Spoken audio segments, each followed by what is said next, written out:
Welcome. Oh, there we go. I was trying to figure out what's going on this rising.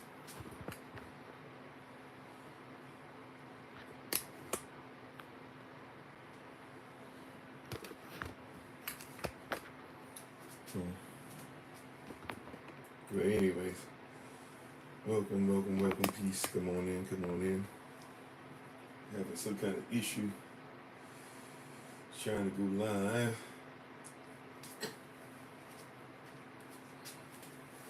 I guess we are. I guess I just found out that I am. That we're banned from going live on TikTok. Kofi_43. At least for a couple more minutes. Not sure what's going on. I guess from yesterday they said until 8:30, so I'm going to delay just a little bit till 8:30 to get it started. But apparently I'm banned from being on Kofi_43 until 8:30 today, which is news to me. I knew we weren't allowed to come on until, but they made the point to say we can't come on. So I apologize. Got a little bit of whatever going on. So at 8:30 we'll switch over back to Kofi_43. So just kind of coming on here to, if you're on TikTok or if you're on YouTube or Facebook or anything else, you can just be patient with this. But we'll go ahead, I guess, do some announcing and stuff on here, and then we'll switch over. So if you're on here, we're going to switch over to Kofi_43 in a second. And we have to. I have to wait until 8:30 to be able to come on it for some reason. So I do apologize. Sorry, I did not know that I was banned. But I'm banned until 8:30 for some reason. So we praise God. I know yesterday I was doing the driving, traveling while being on in the vehicle, and I knew that was going to be an issue. But that issue, I guess, apparently was a 24-hour issue now, not just a 10-minute issue. So I apologize. We will be jumping on Kofi_43 if you're on TikTok in just a second. So be ready for that. A lot of weird stuff going on, but that's all right. Praise God. Goes hand in hand with what we're going to be talking about today anyways.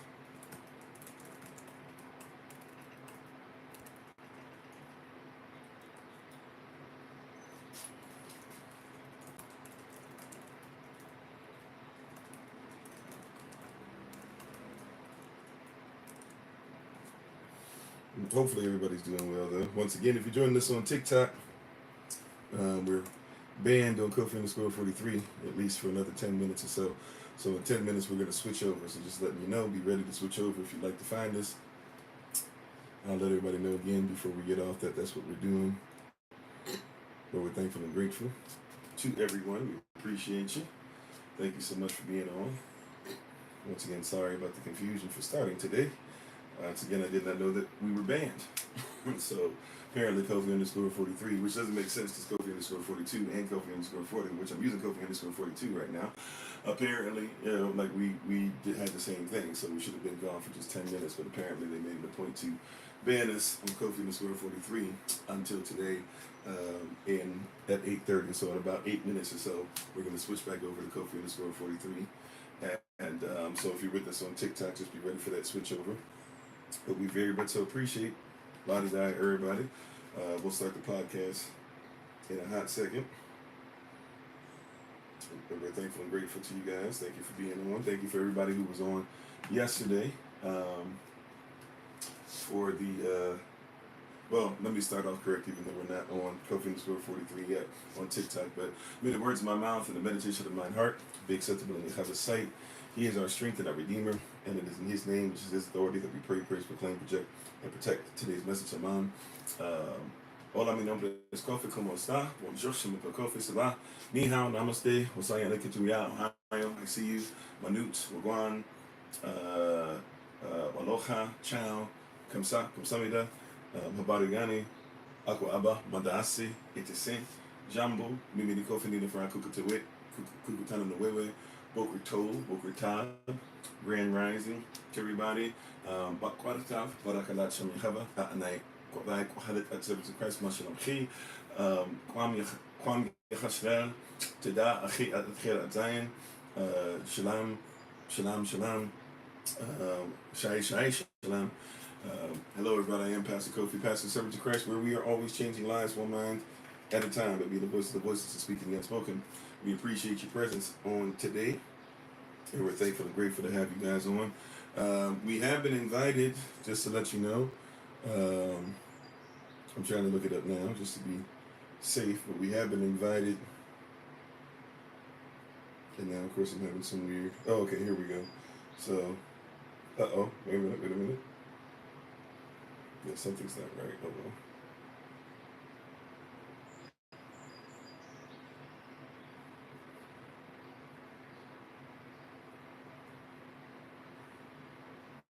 Okay, well, for some reason it's not showing it to me. But we have been invited. Amen. It looks like to be on the Pastor Yomi's platform again. Not sure if we'll do every single day, but it is Thursday, Friday, Saturday event at about, he said 7 p.m. So I'm not sure if that's 7 p.m. his time, which means it might be like 2 p.m.-ish our time or something like that, or 2 p.m. New York time, Eastern time. So not sure, but we were invited to come on that platform, so we may be on there a few times. So just give you guys a heads up. Not sure if that's exactly what he has planned out, but we'll make sure that we make everybody aware of what's going on with that, and as we get further information.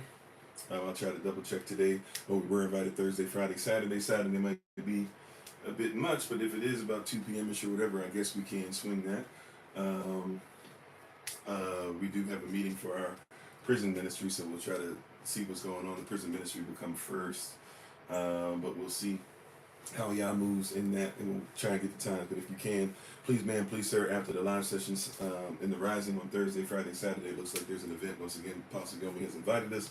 So if you'd like to be able to partake in that event, let us know. Or just, look for your Google Calendar invites, etc. We'll try to put up the information on different social media platforms for you. Tomorrow, I still haven't heard back from the guest preacher, but prayerfully we'll have a guest preacher for you all tomorrow at 8 a.m. Eastern New York time. If not, I'll be on tomorrow, even if it's a short and brief message, but we'll make sure that we have something for tomorrow for Wednesday, so be ready for that. It'll be on TikTok on this particular channel. We'll try to record the audio on YouTube, so if you want to come on and be on YouTube, feel free to do that, and we'll try to make sure it's recorded on Patreon as well.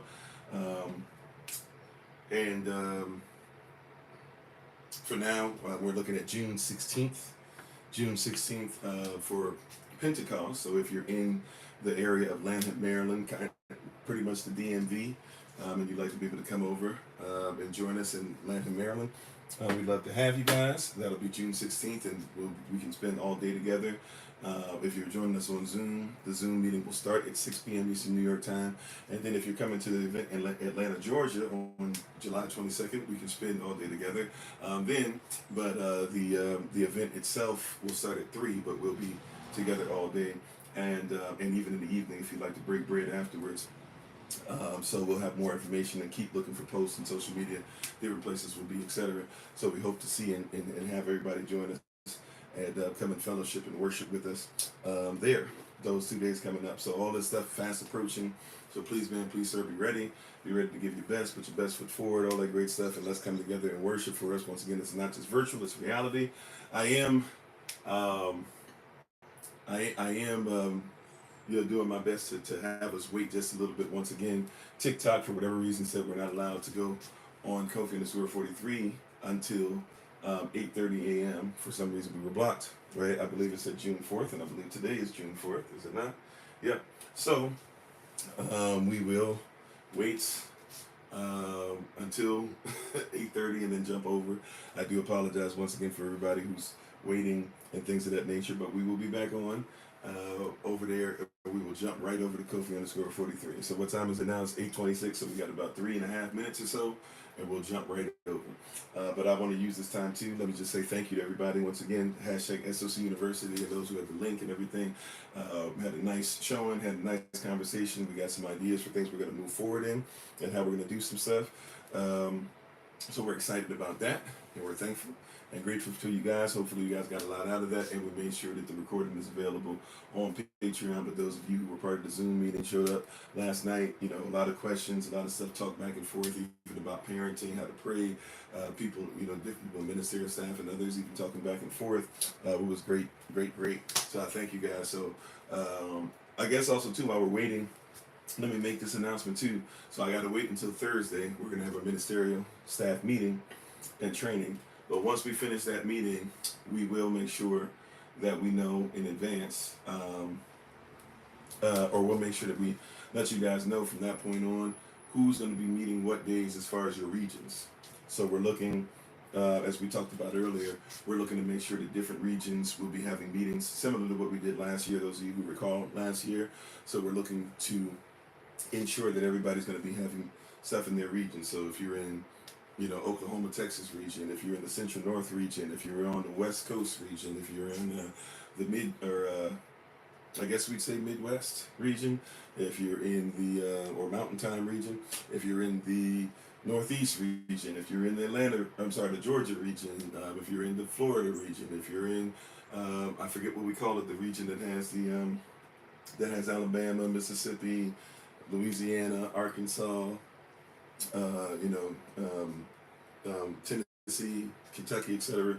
Whatever regions you're in, we're going to make sure we start having weekly meetings, right? So every day we're going to make sure that we're having certain weekly meetings. So in whatever region you're in, we'll start posting those as well. We'll even try to put it on the website also, but we'll start posting every week. We're going to have a weekly meeting, so you can get to talk to the people that's in your region, get to know them better. We can start working on making sure that this is not just virtual, it's reality. We'll do this with everybody from the UK to even Jamaica. We'll try to start, getting that together. That's the one that we still haven't gotten going yet. We might have to include our Australia cats, our Australia brethren with the UK just for now, just to make sure at least you have somebody to talk to. But all the different people in different places, we're going to make sure that we have those things coming together, okay? So we will be having, once again, weekly meetings, the Carolinas, etc. We'll make sure that we have those weekly meetings and everybody can come in your day during the week, your time. They'll probably be, most of them will be like probably around 6:45-ish p.m. Eastern New York time. If you're on the West Coast, your weekly meetings will be at probably on Thursday. I know that one for sure because we have our ministerial staff meeting from time to time on Thursday. So we'll probably put yours on Thursdays, like probably 9 p.m.-ish or Eastern time. So probably like 6 p.m.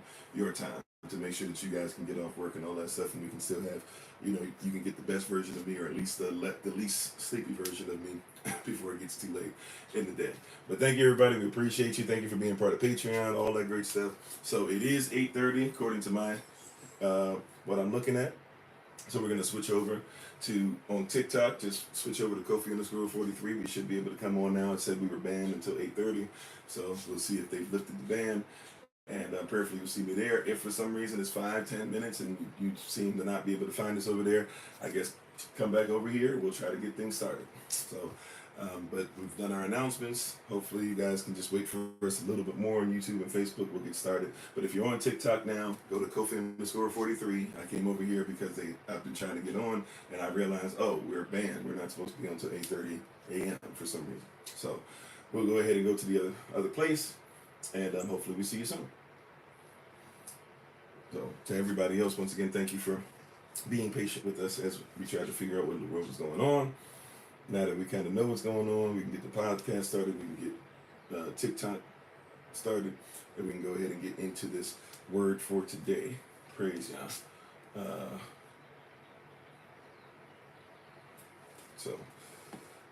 And we can go ahead and say hello to everybody officially.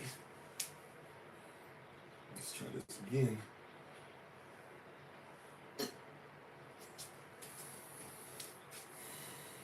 All right, there we go. Looks like we should be able to go live.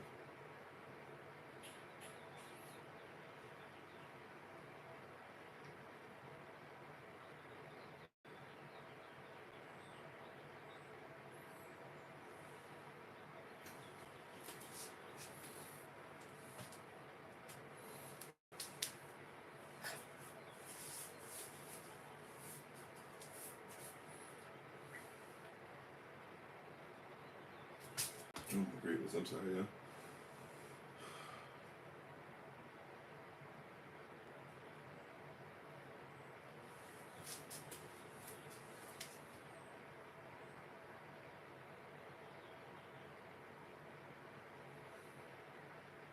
Okay. Let's see if we got this going now. I know people are confused and I was like, okay, praise you, praise you. Praise you. Hallelujah. We thank you. Tada Allah. Tada Yachashvat. Tada Allah Hakadosh. Amen. Amen. Praise you. Alrighty. Okay, I think we got it going on now. Yeah, it's buffering, yeah. I think we got it going on now. Alrighty. Cool, cool, cool. Let's get ready to get started. I had to stall for a little bit, but now we should have everybody on all the platforms. Praise Yah.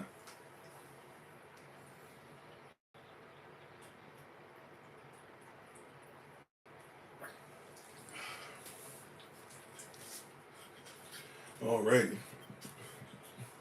Alrighty. Peace, peace, family. Okay, we got it up and going on Kofi_43. We had to wait. We started on another platform because they had us banned on here until 8:30. So go figure, whatever. All right, we're back on, so I apologize for any confusion, chaos.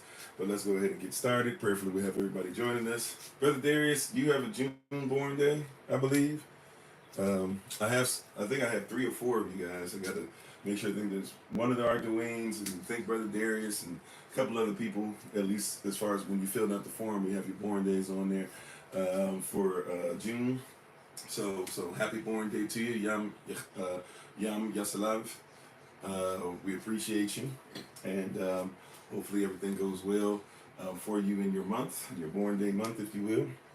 We'll probably say it a few more times throughout the month, but we thank you guys. Be encouraged. It's always a blessing to have one more day, one more year. So we're excited, we're thankful, and we appreciate you.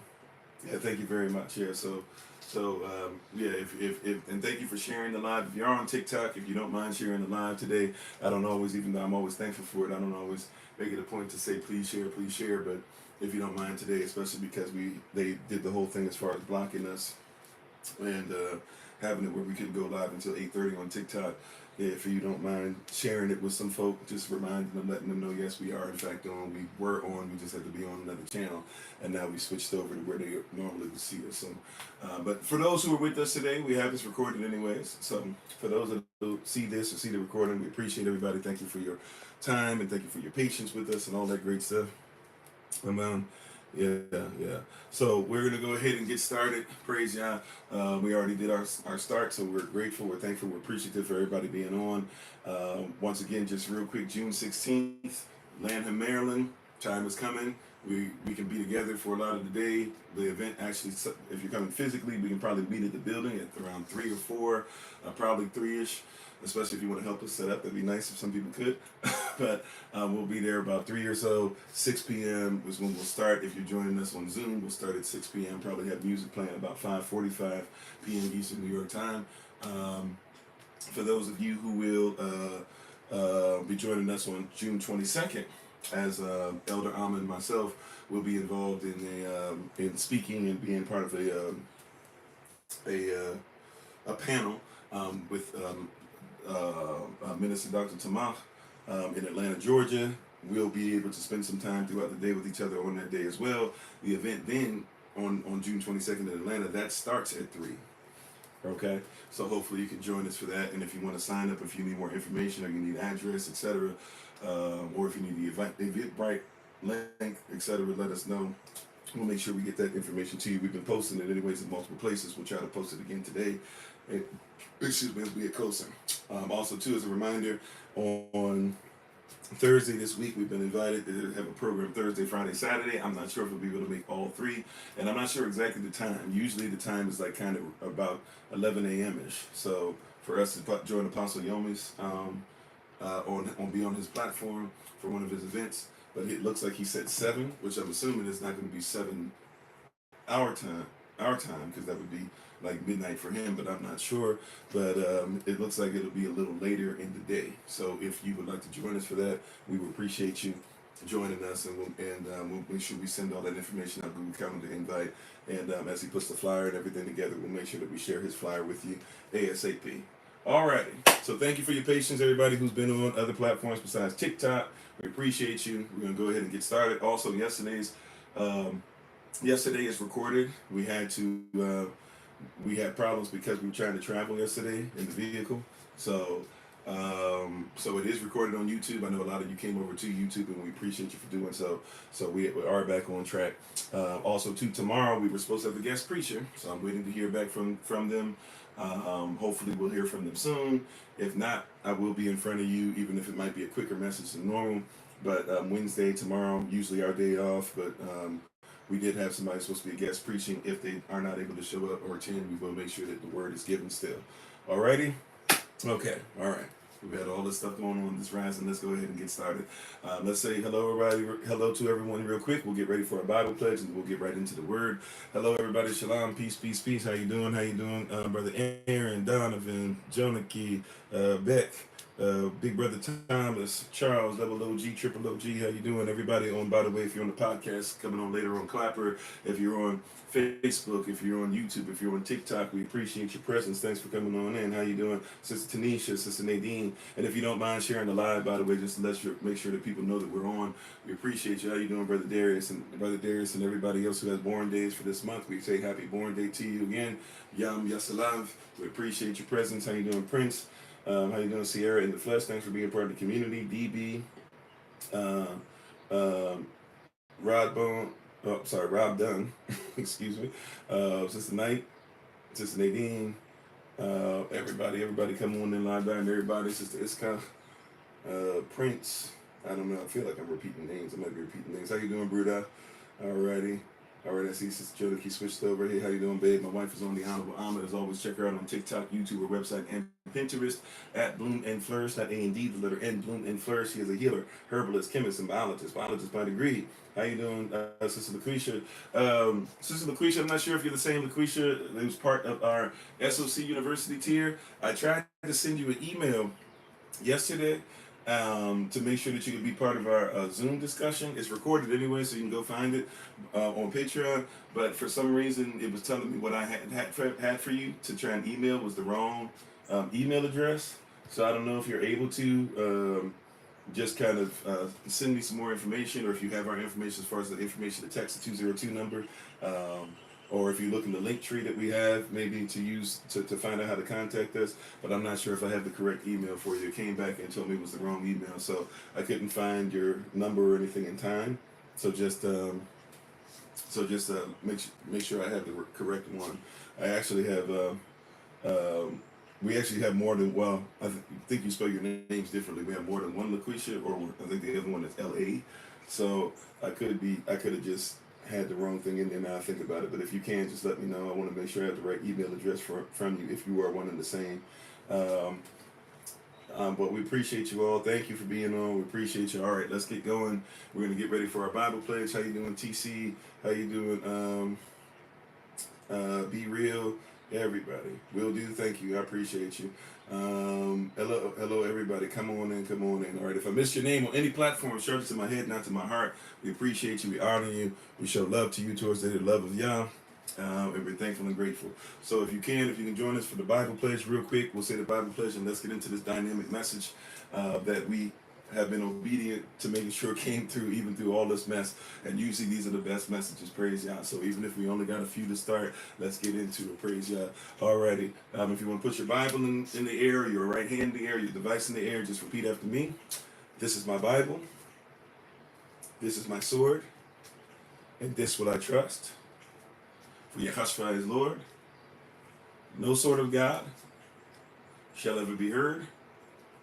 For this is my Bible, and this is Yah's word. Hashem Yechava, Amen. Or in Yechava's name, amen. Thank you so much for joining us. We appreciate you. How you doing? So the question, what's the difference in believing and knowing? Two different meanings. Yeah. I've heard that's a popular thing that people have done. Matter of fact, usually it comes from Rastafari. Some of my family is. I'm not Rastafari. But knowing actually means to be intimate with something. Right? Don't just go off of something, look up the etymology. If two people in ancient times in any culture, if two people know each other, it means that they are married, they've had sex, and they've had a child. That's what it means to know, right? So to believe, to believe is to believe, right? It's even if you look in, a lot of people are coming from a Greek mindset on this. So even if you look at the pistes or pistivo, you're talking about belief and faith. Belief is something that you can have. Faith is when you believe it before you see it, or things that have happened to you in times past allow you to be able to look past what you see in this present time. That's when it becomes faith. Belief is when you say, okay, I believe it. But you can believe it whether you see it or you don't see it. That's when it becomes just belief or graduates to faith. But to know something, just to be intimate. So I know a lot of people, it sounds nice and everything, but if somebody's going to change the etymology, that means we're lying, and a half truth is always a whole lot. So I know what the word know means. To know something just means to be intimate with it. Right? But if that's your way of saying hello, and if that's your first way of coming in, how you doing? I hope that you're doing well. And even if you disagree with it, it's all great. Like, we're adults. I mean, how you doing, Etherin? How you doing, Yaschad?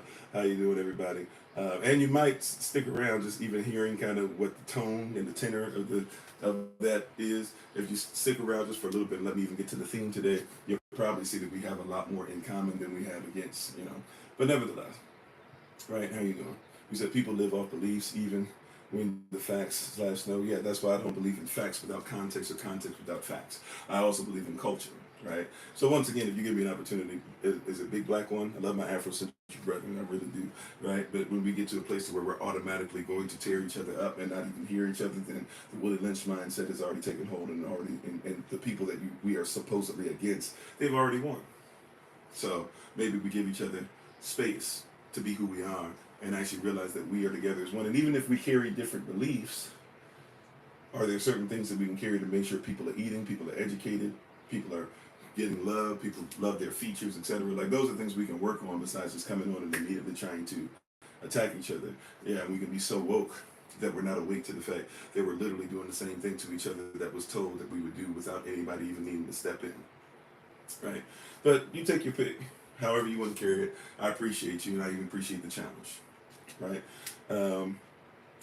Hey, how you doing, Chowder? Yes, Yasmin, right? Or Yasmin, Mina, excuse me, Yasmin. How you doing? So, getting to what we're talking about today, and this is literally, I told you, like when we have a topic and we do exactly what we're sent to do, and people immediately start coming on with certain things, it blesses me a lot because right, the barak is there, because it literally allows me to be like, oh, like this person's coming and not even, they're literally bolstering what we're going to talk about today. They're giving me points. They're going to show you why the point is there. So guess what we're talking about today, now that we've gotten here?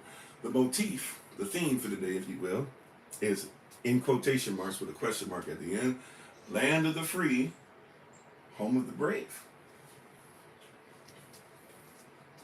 So if Big Black One, if you're still on, we're probably going to come into agreement on a lot of stuff. That being said, right, if you give it a chance, you might be like, oh, maybe it's not exactly what I think it is. But nevertheless, land of the free, home of the brave. Question mark, though. Are you really in the land of the free and home of the brave? And if you're not, how do you get to be on the land of the free and also get to be brave? So I love that. See, and all the stuff and all the questions and all the coming against, this is why you got to stand on your square. How you doing, Sister Shima? And you have to be in faith, and you have to do what you're sent to do. Because in all these things that were coming up, and basically you're just like all these other people and these sheeple, and you have this belief and blah, blah, and you believe in this stuff like that, but belief and faith is different and all the stuff or whatever. And all the stuff you're talking about sounds like rhetoric that lines right up with what we're going to talk about today. Right? How you doing, Sister Knight, if I didn't say so already? Land of the free, home of the brave, but with a question mark. Matter of fact, if you're writing it down, right, if you're taking notes, if you're typing it up, whatever, you would see it actually should be, in all of this is in quotation, land of the free, semicolon, home of the brave, with a question mark at the end. Land of the free, home of the brave, is it really that? Should we be surprised about the fact that we're not living in freedom? Should it be surprising that even when we tried to start today, that our adversary was not even coming from outside, but was coming from in-house? Right? We're so free in our mind that we are already trying to enslave each other and trying to tell each other why the other person doesn't deserve to speak. How you doing, Brother Vincent? Yeah, that identity piece. It's like land of the free, home of the brave, really. Is that what we're in? Is that what we're doing? Is that what time it is? That's what everybody was taught, right? You were told, or the land of the free and the home of the brave, and was never taught the third stanza, where it talked about the hireling and slave. How it was so, where they were so grateful that the slave who was looking for freedom died because it was anti-American. Right? This is not Civil War speech. This is not the South shall rise again speech. You know, when that poem is written before the Civil War. Right? You know this, right? Like, this was an American thing. The British had came back and was trying to, take back what they had originally colonized from the people who now were identifying as the colonized, but were really just nothing more than colonizers themselves. And they were fighting, and their slaves, their property had tried to go ahead and fight against them. And when their property went down, they wrote a whole stanza about it, right? In a poem, which would then become eventually the national anthem of the country. And the national anthem of the country, you had to talk about the slave dying and how grateful they were and how it showed their might over the British, because the British had offered, just like the Spanish had done in times past and others, but the British had offered the slave to say, hey, if you fight with us, then we'll give you freedom. And how dare you not only allow our property to leave, but then you try to give them some kind of freedom, even though we know it wasn't going to be true freedom. But the fact that you would even let this property, these persons, these artificial persons, believe that they could be free. We're thankful and grateful. We'll write it. We'll make sure that it's a song. We'll make sure that it's a hit. And when people bring it up, because, people started bringing this up again recently, especially in 2020, right, when everybody was at home all day, every day. How you doing, Sister Kimberly? Right? And people, how you doing, Everett? And when people started bringing it up, how dare you write, but you're bringing up the past, you're bringing up old stuff. Nobody even cares about that. Nobody knows about it. Yes, you do, because you say that you shouldn't take a knee to a song that literally is saying that that person who's taking a knee is an artificial person, or are they half artificial? If we want to get into the all these blood quantums and stuff like that. See, you live in the land of the free, home of the brave. But question, are you free? This is always a great question to ask. Because they want to hit you with, well, you have technology, so you must be free. But we created the cotton gin and didn't get credit for it while we were slaves. Were we free then? No, you guys are free, because you guys have technology. Well, even though, Lewis Lattimore did what he did with the filament for the light bulb, was amongst many other creations that he helped to make sure were penned and written out, and made sure he put the blueprints down for it and stuff like that. Can you say his people were really free? I don't know, Scorpio, whatever your definition needs to be. I would assume that I'm one. Not only assume, I'll be called one, because I didn't call myself, but nevertheless, whatever you need to do with that, right? But we have to ask ourselves the question: is it really right? When somebody says, "Well, you have technology nowadays," well, people had cars. Matter of fact, you can't even talk about the car without talking about the plants. Why is it called the plant? Why do you make cars of the plants? You can't even talk about that without George Washington Carver. But does that mean that we weren't going through Jim Crow? Right? Don't let people trick you into. See, one of the reasons it's hard to get into the kingdom is that in order to go into the kingdom, you would have to assume that you need to be free. You need to free yourself from the government that you're in. And the argument a lot of people give is, well, your government has given you this, your government has given you that. It's like, think about one of the arguments they give us is that, people live to be 60, 70, 80 years old. And there were a whole bunch of people that they could barely make it to 30. All of their children used to pass away, this and that or whatever. That was never our culture. It was not a rare thing to see somebody 80, 90, 100, 110, 120, 130 years old in the Native American community, in the African community, in the Caribbean community. It was not, this was not, it became something that we became further away from when our culture was taken away. Because when you take away the culture, and you take away the language, and you take away, how we ate, and then provide modernized medicine, right, for your people, for your nation. See, because George Washington, he lost all his teeth by the time he was 30 years old. That's why in all these pompous and false pious paintings and depictions of him, you'll see a lot of this. And even when this stuff finally comes out, right, that's when he had the dentures, and they don't want to tell you that the dentures were filled with the slave's teeth, because he had lost all his teeth by the time he was 30 years old, because they didn't have enough sense to not eat candy all day.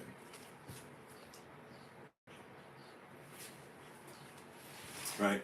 But we're told this is land of the free, home of the brave. You'll be told that that basically somebody who broke you down, stripped you down, and then took a tiny bit of what they know from you, and then said, okay, we were able to take ourselves from 30 years of age to 80.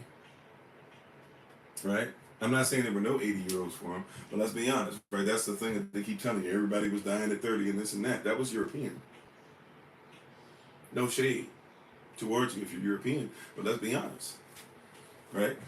Let's be honest. They're talking about, oh, this is so great. You know, we can tell that women are pregnant. You can go urinate on the stick that you can buy from the Dollar Tree.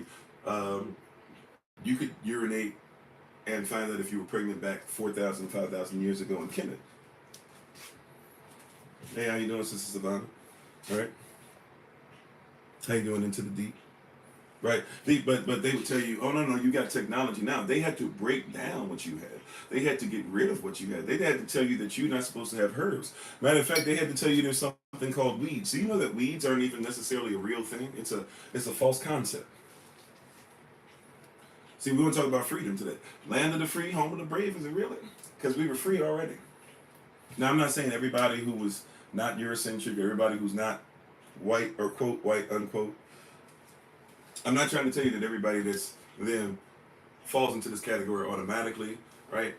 But let's and I'm not trying to tell everybody that's black is always righteous, because we know that not all skin folk is kinfolk, and that's before colonization happened. That was already a thing, right? There were people who fought each other and enslaved each other that were people of color. We can't deny that. We're not going to deny that, because we're not going to tell half-truths in order to bolster whole lies. Right? That being said, though, we're not going to pretend that, you know, a woman couldn't urinate on a plant, and we knew this back in the day, and that we couldn't tell was something. I think even, which still you could say in ancient times, and even to today's time is not necessarily a bad percentage, but I think with an 80-something% rate of success, that a woman could urinate on a plant, and we could tell, oh yeah, the soil would turn a certain color. We would put two plants next to each other, plant them, we would have you go ahead and urinate on them, and if you were pregnant or if you weren't pregnant, right, we'd be able to tell real quick. Matter of fact, we'd be able to tell by the color it would turn. This whole blue, green, pink thing that they do now and stuff like that. Well, I'm not sure what the colors were back then, but we could tell by the color that the soil would turn, whether you were not only pregnant, but if you were going to have a boy or a girl. Chemical reaction. There you go, right? But nowadays, this is something that's new, or this is something that's great, or it's some new thing that people are coming up with. This is not new. This is what we lived every day. How you doing, Sister Servant? This is how we lived every day. This was our culture. You see? Right? We don't want to tell the truth that Avila people in times of Kemet were actually, if you were a herbalist, a lot of them were called Avila, which means that, hey, if you look at the fact that Israelites and Kemetic people were together as one, that would make sense. That would make sense. And that means also then your people knew about herbs. And how could your people not know about herbs? Right? Your people ate food that gave them, their food is their medicine. Our food is medicine. But you are so free that they told you there's something called a weed. A weed basically means, you think a weed is stuff that chokes life out and stuff like that. No. When they came up with the term weed basically just means something. Nowadays, weed basically means just something you do not want. But why would you not want something natural, especially if it could be medicine to grow? Now, you can till the land. You should make sure you keep the land. You should make sure that you recognize maybe you don't want certain things to choke out. But like, for example, there's some people, like I told the story, I told this on Patreon. I didn't recognize I was buying all this stuff, and then we went out of town, right? You guys know we went out of town. I had started growing some grapes, came back, the grapes didn't really make it. And I was kind of frustrated by it, and I really, really wanted grapes at this location that I'm at for years, right? And kind of had done a little bit of it, but it never really worked. And then all of a sudden came back, there's grapes growing around trees all over the place. And the reason they didn't grow is because I had kept cutting this vine. I just thought it was a vine. I didn't know what it was. It was something that's kind of getting in the way. It grew really fast. It like kind of was getting in my way. I'm really tall, so it would like come down and be in my face and stuff. And I didn't want to get in trouble because we have a bunch of trees and they stretch out even into the street and stuff like that. So I was just like, you know what? Let me just keep. I just kept cutting this vine. I didn't have time to cut it this year because of being busy, a lot of family, stuff or whatever, and sometimes just being really tired with a lot of stuff we have going on. So, I was just trying my best, to get stuff done. And meanwhile, right?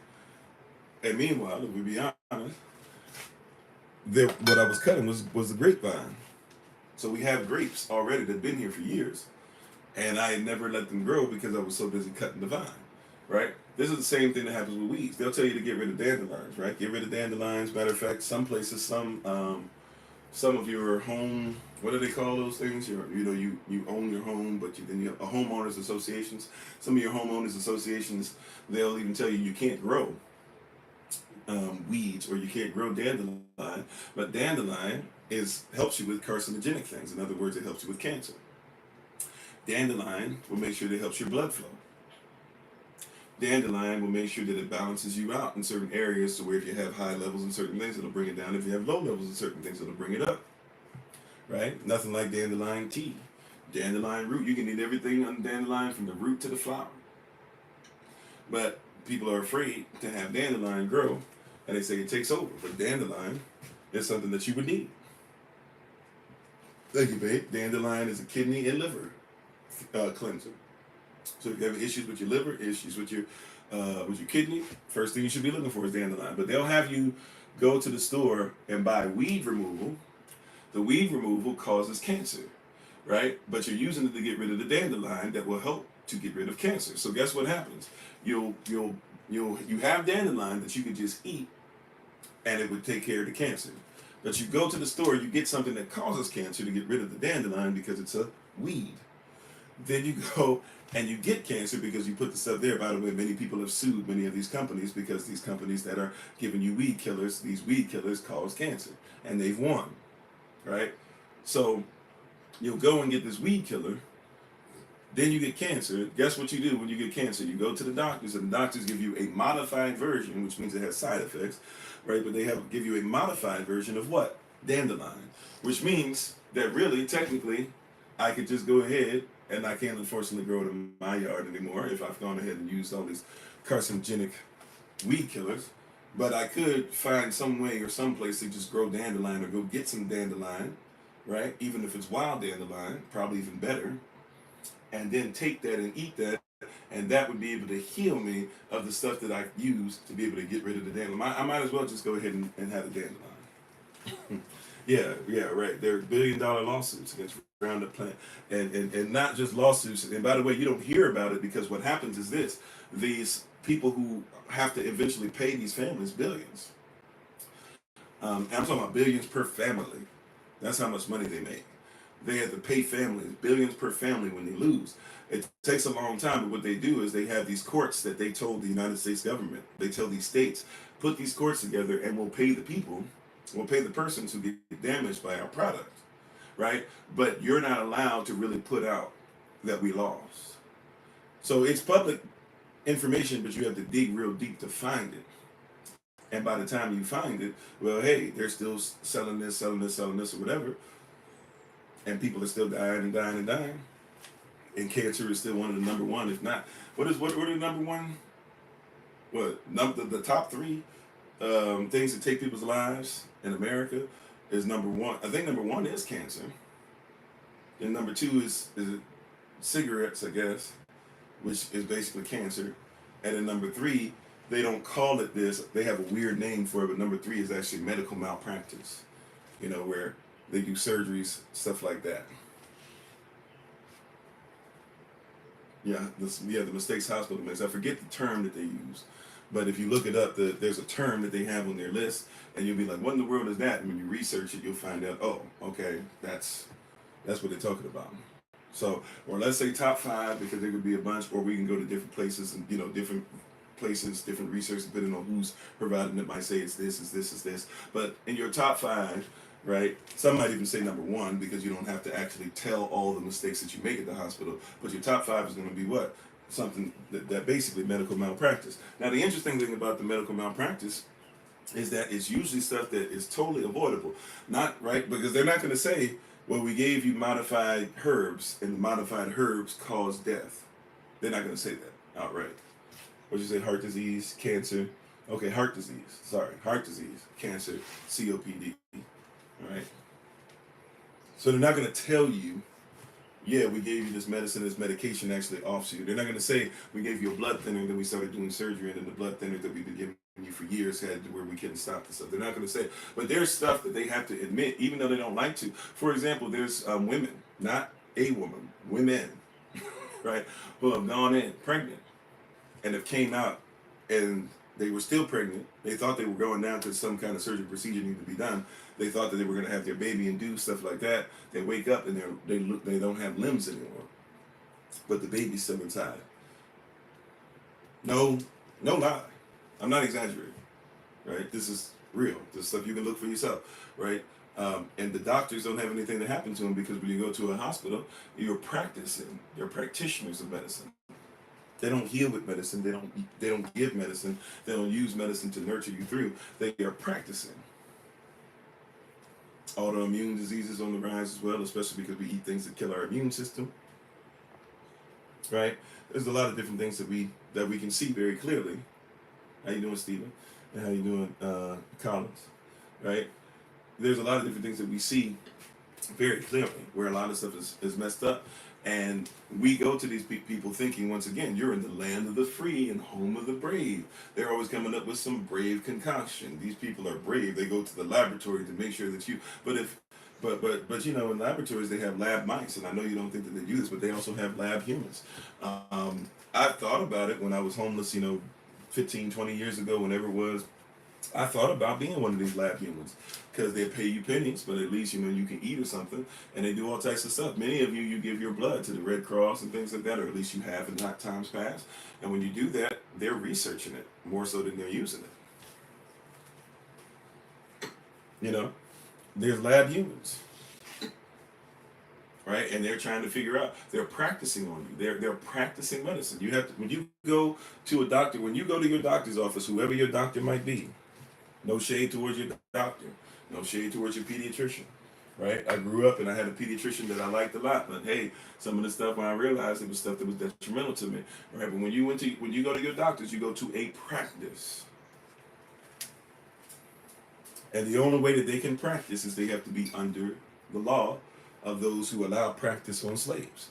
Now, we told you this before. If you're in debt, you're a slave. If you're a slave, you're in debt, but you don't know how law works. But if you decide to sign away your natural person, or your real person, your natural person decides to sign away and say they can do whatever to your artificial person by law is a slave. That's why he keeps showing up with all caps. That's why she keeps showing up with all caps.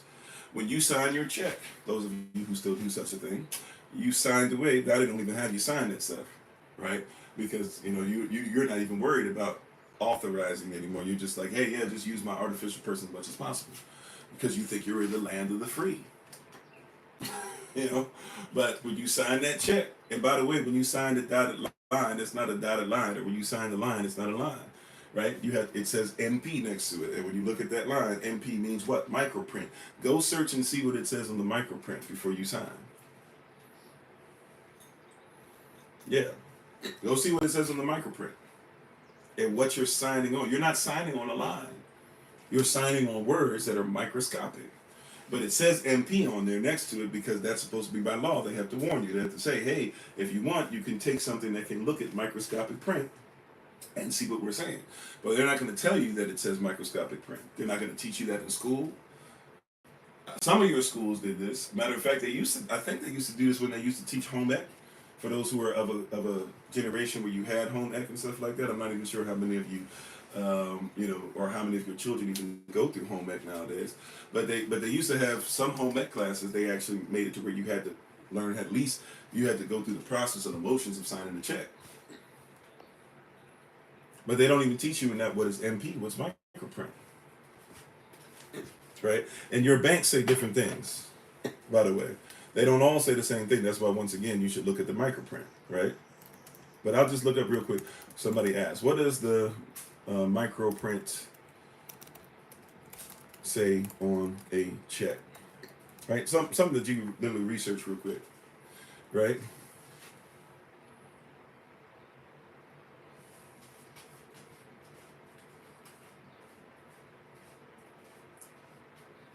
Yeah, see, they're not even trying to tell. Hold on. I might have to go to...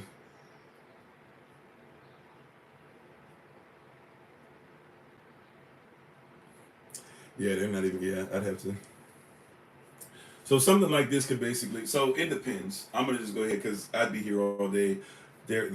We have this in our classes that we do anyways on demand. We should still have some of that recorded for you all. But if you look for it, you'll see some of it could be as simple as authorized signatures. It's authorized signature the whole way across. But what are you saying is authorized? What are you signing? You're authorizing your natural person is authorizing the artificial person. Remember, if it's on all caps, it's a straw man. There's some of them where it says, I agree, right? Because you don't realize this check is a contract. So you're saying, I agree. Matter of fact, you have to be careful. There's some places, Elder Alma has talked about before, that there was a person that she worked with when she had first started working for the government a long time ago, and this person got in trouble because they had signed off on a check, and when they signed off on the check, they had signed off. She might have to finish it up for me. I might have to put it in the chat for me. But they basically signed off on something where the whole company was attached to something that they didn't really want to be attached to, right? But you signed off on it, so it's a contract, right? So every check that you sign is a contract.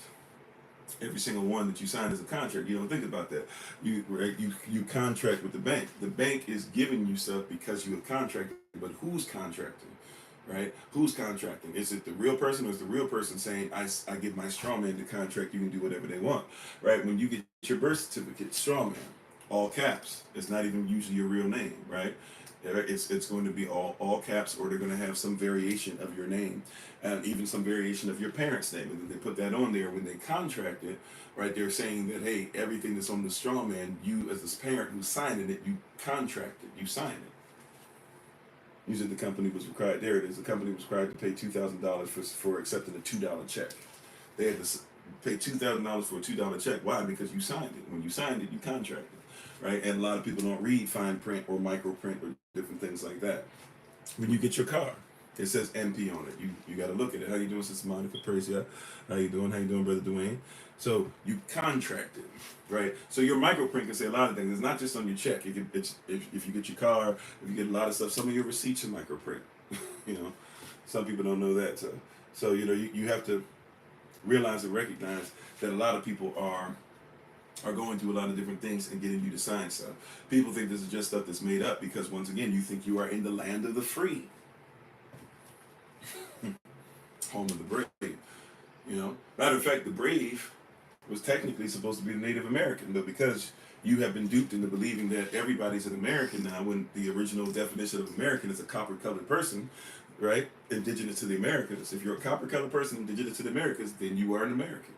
But now they say, don't call yourself Native American, don't call yourself Black American, African American, don't be Chinese American, don't be this American, that American, don't be Spanish or Mexican American or Spanish American or this and that. You're right, they don't do that. We don't do that with white people. We just say they're American. You should be American. But by definition, a white person, once again, that's even a made-up term, but a white person is not an American. But when you've been taught to identify with your captor and be in Stockholm Syndrome, then it's easy for you to allow the captor to start identifying as the captive. In other words, when the person who came and captivated you and took your culture, took your language, and said they are the people that are in charge, right? In colonization, this is how kingdoms work. This is why you have to know kingdom law. In kingdoms, right, in colonization, you never identify with the colonized. That's why it might be a British colony, but the British are on somebody else's land. They're saying that they get to take hold of it because of white man's burden and manifestness and stuff like that. But the British were not, it was not British land, it was British territory, it was a British colony. And the British were not Americans, they were people who were over Americans. But what's happened is they reversed it.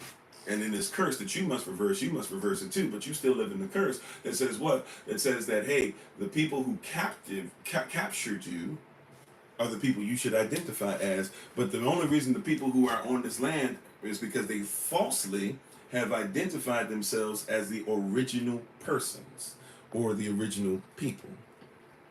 He said technology has made it easier to sign into these things, the agree to terms box without reading and checking. Amen. Right? As a matter of fact, when you see people that work at these places, they get upset with you. How you doing, Miss Reed? They'll get upset with you when you sit up there and you try to read a contract. Was you reading it for? I already told you what's on there. Yeah, okay, I get it, but I'm going to read it, right? And I'm going to make sure that I sign, and I'm going to make sure I sign in quotation marks without prejudice, right? Or if you're trying to force me into something I don't want to sign, including even when you go to jail, when you go to prison, and they force you, even the police are forcing you down and hurting you and making the point to say, you better go ahead and sign this, fine. When you sign it, make sure that you sign it and put in there quotation marks that you did it, you were forced into it. By law, you can do that. So when the judge or when somebody looks at it later on, or when you get your lawyer to look at it later on, and you say, hey, man, they forced me into this. I did not want to sign this. I felt scared. I felt pushed into it. Everything. When I sign receipts, when we go to a restaurant and we eat without prejudice, right? Because if something comes up or somebody tries to do me dirty, oh, no. I have the right as a natural person.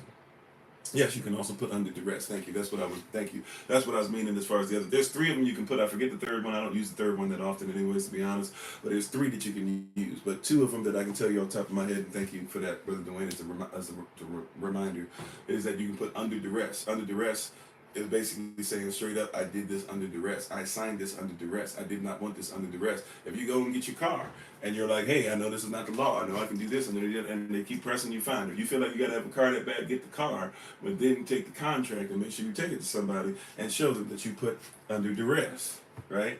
VC is the other one, thank you. And then you also have without prejudice.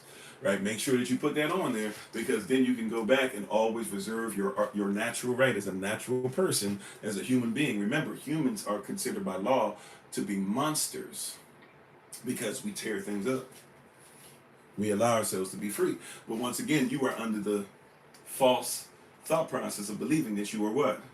Free. You think you are in the land of the free. You keep talking about that you have presidents, but Native Americans don't even consider these people that you say presidents to be presidents. They call every single president a town destroyer. Why do you think they call them that?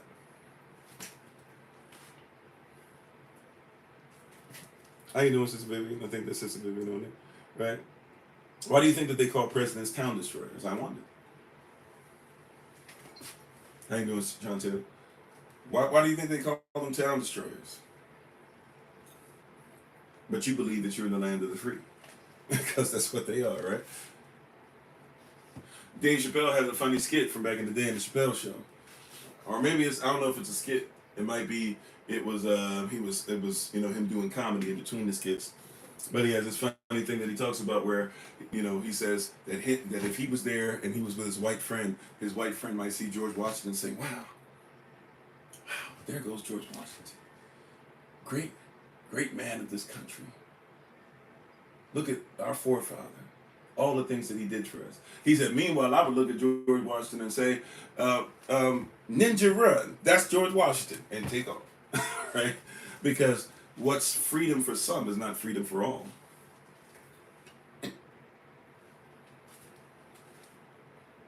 What is freedom for some is not freedom for all. May I say that again? What is freedom for some is not freedom for all. You're under this thing that you think that when it says we the people, you think that's you. So if we say land of the free, home of the brave, well then what happened to the brave when they asked to be free?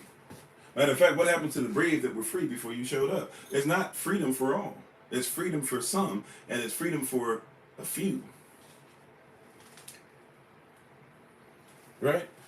What's freedom for some is not freedom for all. You must catch this.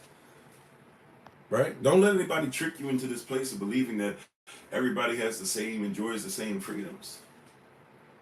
How you doing, Brother Joseph? Women were not allowed to vote.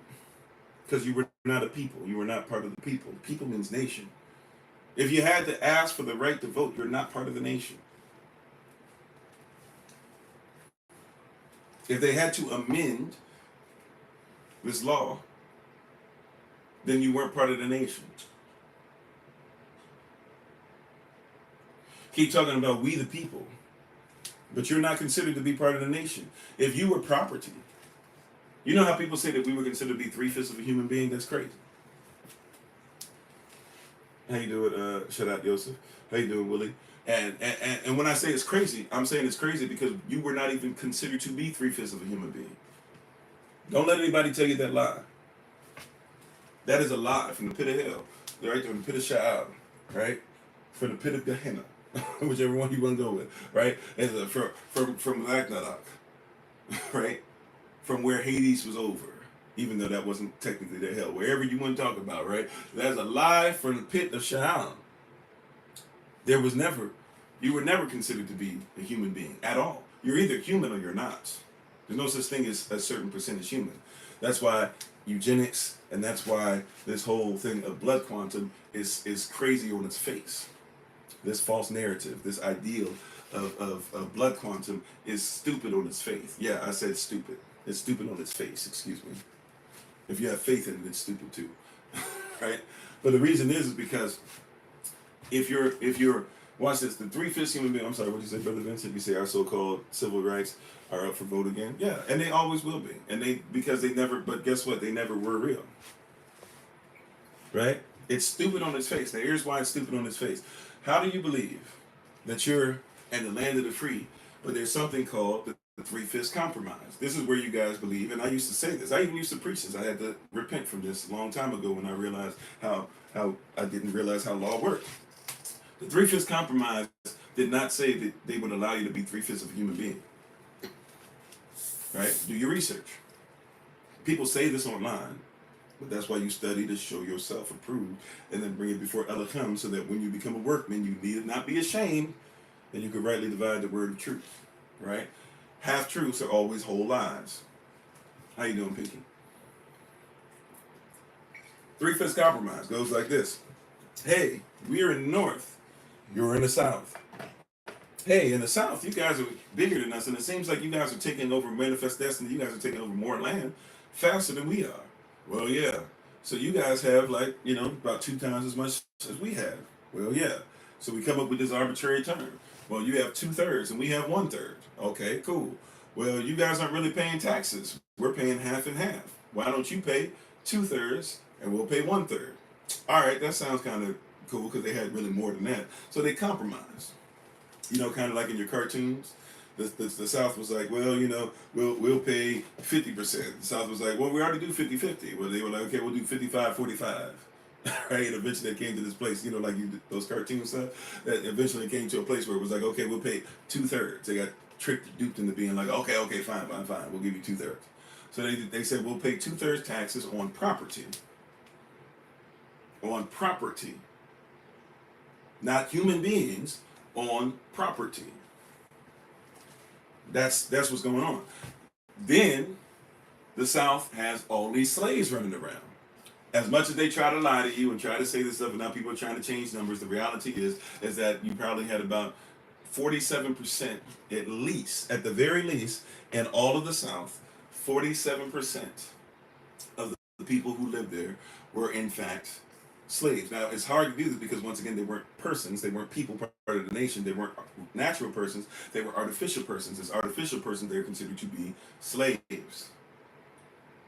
This is where we even come up with the terminology of artificial person, because you had slaves. When you talk about Wall Street is not even in the South. We're not even talking about the North as much right now. The North had slaves too, right? We talked about that yesterday. Hughes Supreme Court case, that was in the North, in the so-called Free State, that said that, hey, the North agreed, the Supreme Court agreed that all these persons who are artificial persons, these black folk, right, if they are property, right, they don't have to be considered to be persons or real persons, natural persons, anywhere in the nation, in the people, right? Chattel, considered livestock. Chattel slavery, hence the term chattel slavery, right? And if you had one drop of Negroid blood and we could find it in you, we could put you in that category. And if a slave patrolman, a police officer came upon you, even if you had paperwork and free and this and that, everybody will look to the side if we go ahead and arrest you and make you put you on the plantation. This is their version of law. This is what the country is founded on, or the United States of America, which is now the United States Corporation, is founded on. Okay, so you have this property, 2/3, 1/3. Then the North says, hey, you got all those slaves down there, you're not really paying taxes on them. They say, yeah, well, we don't pay taxes on them as persons, because they're artificial persons, they're slaves, so they're property. The North says, we got you then. So you got to pay taxes on them if they're property, just like you pay taxes on your other property. South says, you got us, okay, we'll pay 2/3 tax on them, you can pay the other third.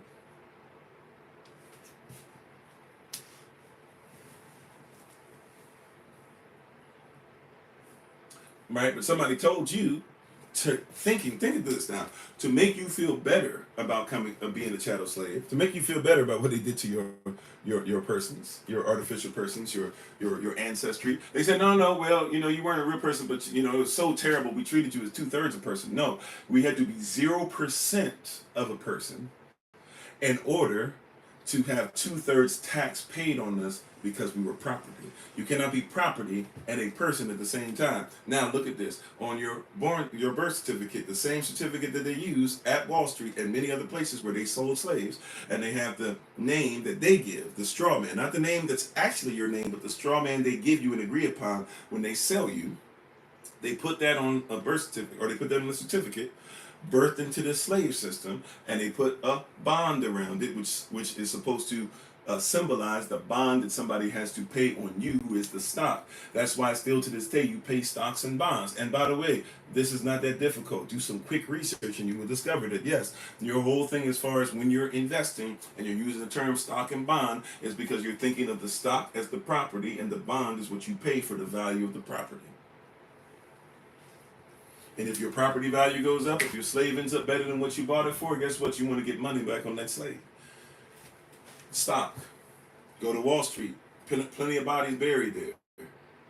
Malnourished babies. Malnourished mothers who had babies but couldn't even give milk for the baby. Right? You can go there. Right? Everybody goes there to see where the Twin Towers were. Nobody looks not too far from there and looks to see where your people are buried, who weren't considered to be persons or people at the time. Right? But this is land of the free. Home of the brave. Exactly, the stock market. And that's what you did back then. When you went back into the stock market, you went to a place where there were a bunch of slaves. I mean, maybe people sold fruit and things like that. Sure, maybe people sold food and stuff. But at the end of the day, you were coming there for the slaves. You were coming there for the stock. You weren't getting in your on your horse and your horse and buggy and traveling 20 miles to be able to just. You were traveling 20 miles because you were expecting to get slaves. And then you were going to go back on your horse and buggy while the slaves were attached to, by chains, the buggy. How you doing, Michael? You said the descendants of those slave owners don't release the records. Yeah. And some of them do. Right? Which is the crazy part, that persons will come out and say, yeah, this is this, we did that. And still we go, no, this stuff doesn't work. Because you have to give a sense, you have to give an air of freedom. You have to deny people their right of sanity to live in a double-minded insanity. How you doing, key minds? You have to deny people the right of sanity. Like when we go see the movies and they know that you have to have a suspension of disbelief.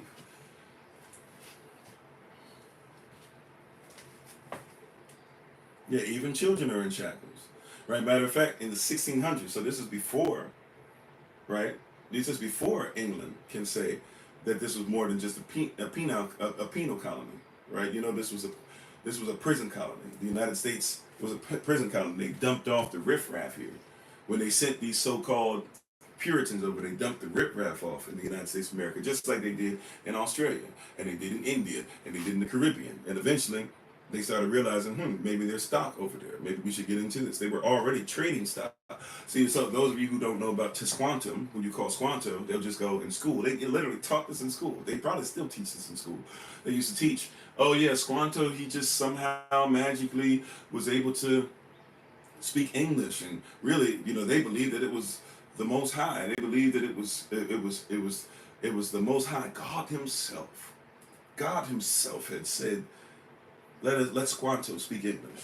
But the reason why Squanto spoke English to Squantum is because people who came for slaves, right, who were from Europe and used chemical warfare and stuff, took him, and it was actually the Spanish. He was sold to the Spanish. He was in Spain, then he was sold to an English family, then eventually he was able to find a way to get back over to the Americas. When he came over, his wife and his child were no more. His branch, his nation he came from pretty much was gone, and he had a mental breakdown, and he also had picked up some stuff kind of like a Sambo spirit being under slavery. He was allowed to come into another nation, but they didn't really trust him. And sure enough, when these Puritans came by, he started trying to talk to them, and on the low said, hey, look, if you, I know what y'all do, and I know you enslaved them, and I know by being around you guys, I'm not really on the same level as you. I've been waiting to be able to see you guys come over here and do more stuff, and I don't have any family, so this is what we'll do.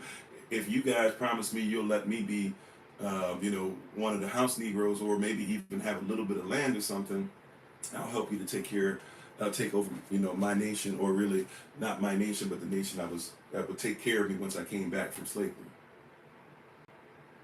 Right, that was what happened. And in these same 1600s, they had a law, the Casual Killing Act. You know about the Casual Killing Act.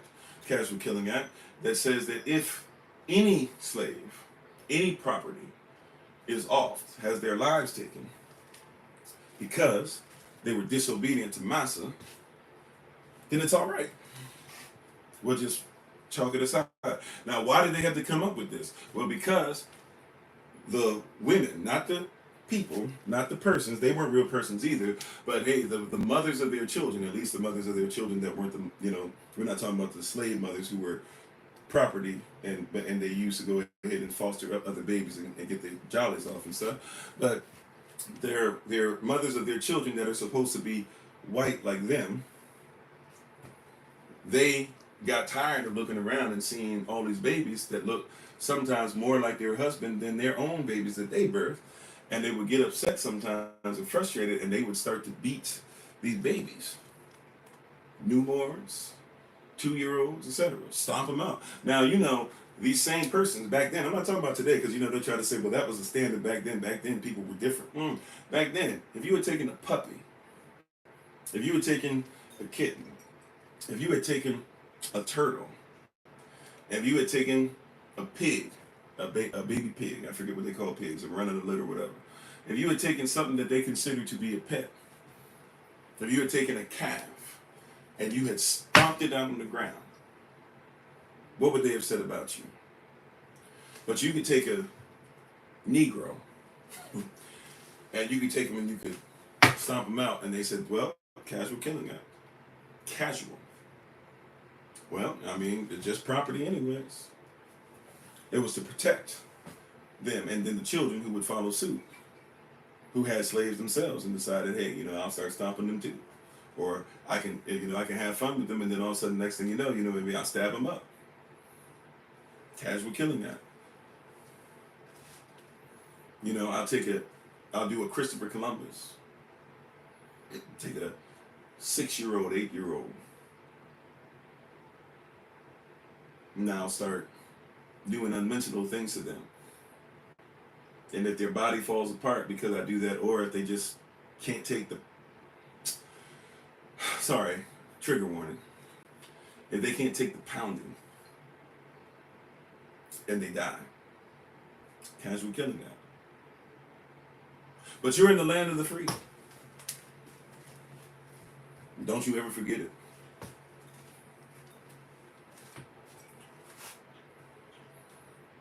Now, forgiveness is a must. I believe that we should forgive. But see, this is where people get it twisted. Forgiveness doesn't mean that I have to trust you. Trust is supposed to be built up. And if you won't even tell the truth, then how are we going to build up trust?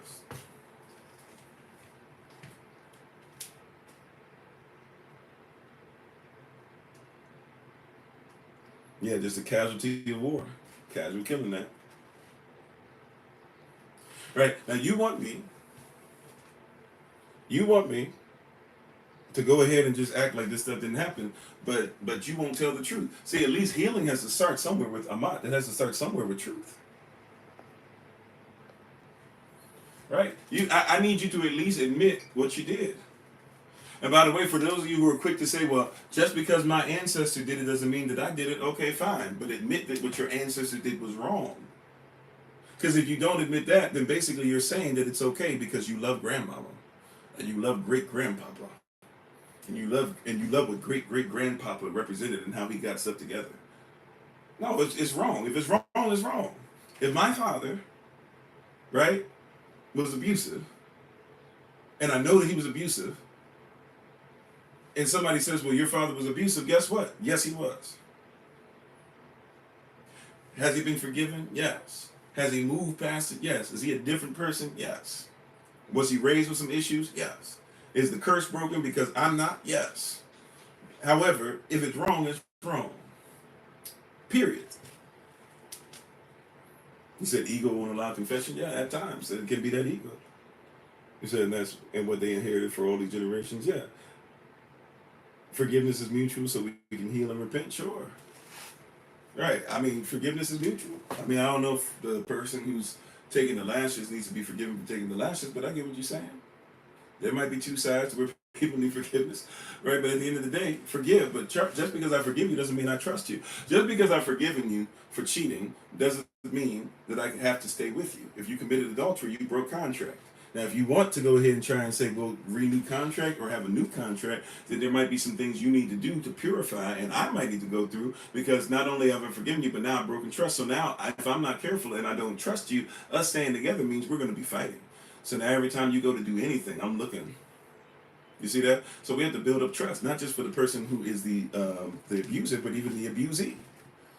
Abuse, abnormal usage. Is it abnormal to use somebody to the point to where you say because of the color of their skin, they deserve to never have human rights? Absolutely.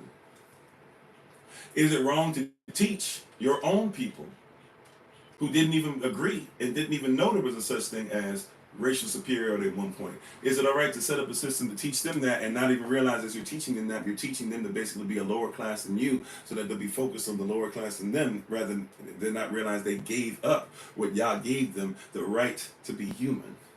You have to dehumanize yourself in order to dehumanize others, and you have to only allow certain people to be human so that they can dehumanize you.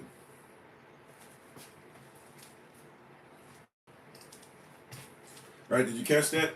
In order to dehumanize somebody else, you have to be dehumanized. You have to give up some of your humanity to treat somebody like to treat another human being like property.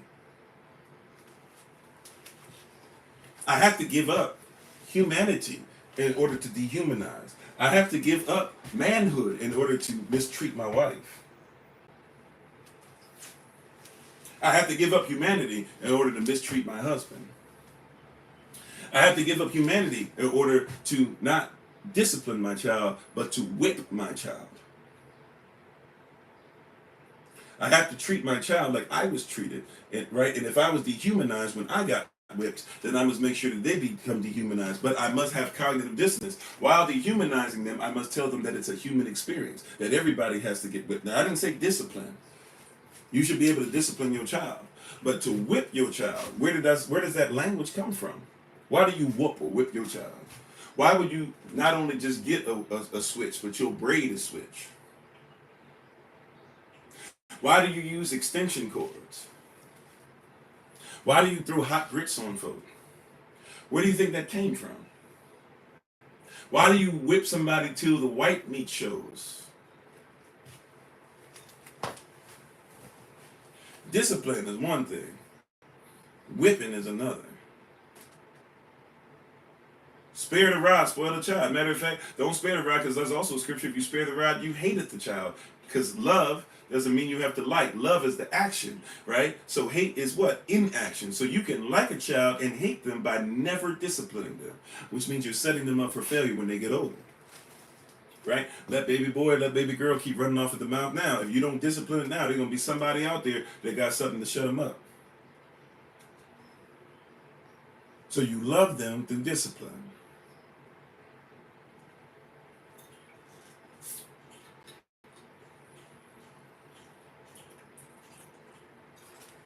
Why are you even calling your friend your boy? You know, that's my boy over there. Why is he your boy? These are things that come, but you believe you're in the land of the free. Not realizing that the mind of the free comes before the land. If I take away the mind of the free, there is no land of the free. And when you aren't free, you're never brave. Or your bravery is not for your nation. Now you must catch that. If I'm never free, I'm never really brave. Why? Because if I'm never free, I'm a slave to somebody else, which means that my bravery is only for massa and not for my people. Oh, I know you don't want to hear this today. No wonder they didn't want us to come on time today. No wonder they had us torn down and we couldn't even get on to 8:30 today. They didn't want us on here today because this is a word that changes your perspective. How you doing, Bright Light, if I didn't say so already? Drinking water at the same time, yeah. Right? You got to recognize and comprehend what's going on. You're not in the land of the free, and you're definitely not as brave as you think. Look, there's a lot of cats who show courage on the street corner, but the street corner don't belong to them. But they say that's their corner. Slave mind. So be as brave as you want, but you're not fighting for us. You're fighting for them. And then when you get caught, if you don't end up losing your life, and as Lupe Fiasco did, if you don't end up having your name tattooed in blood upon the woman called the streets, if you make it past that, then they'll just put you in prison for the rest of your life. And you can be a slave officially all the way in to where you pay your debt to society, or forced to get a job, and you have to keep on doing exactly what they say. How you doing, Lady K? Thanks for being on. Right? Land of the free. Is it? Home of the brave. How brave do you get when all you do is you show courage for massa?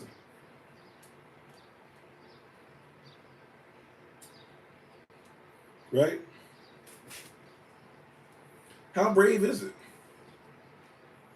It's like when somebody is going through some stuff, right? Or somebody doing something wrong, and this happens a lot.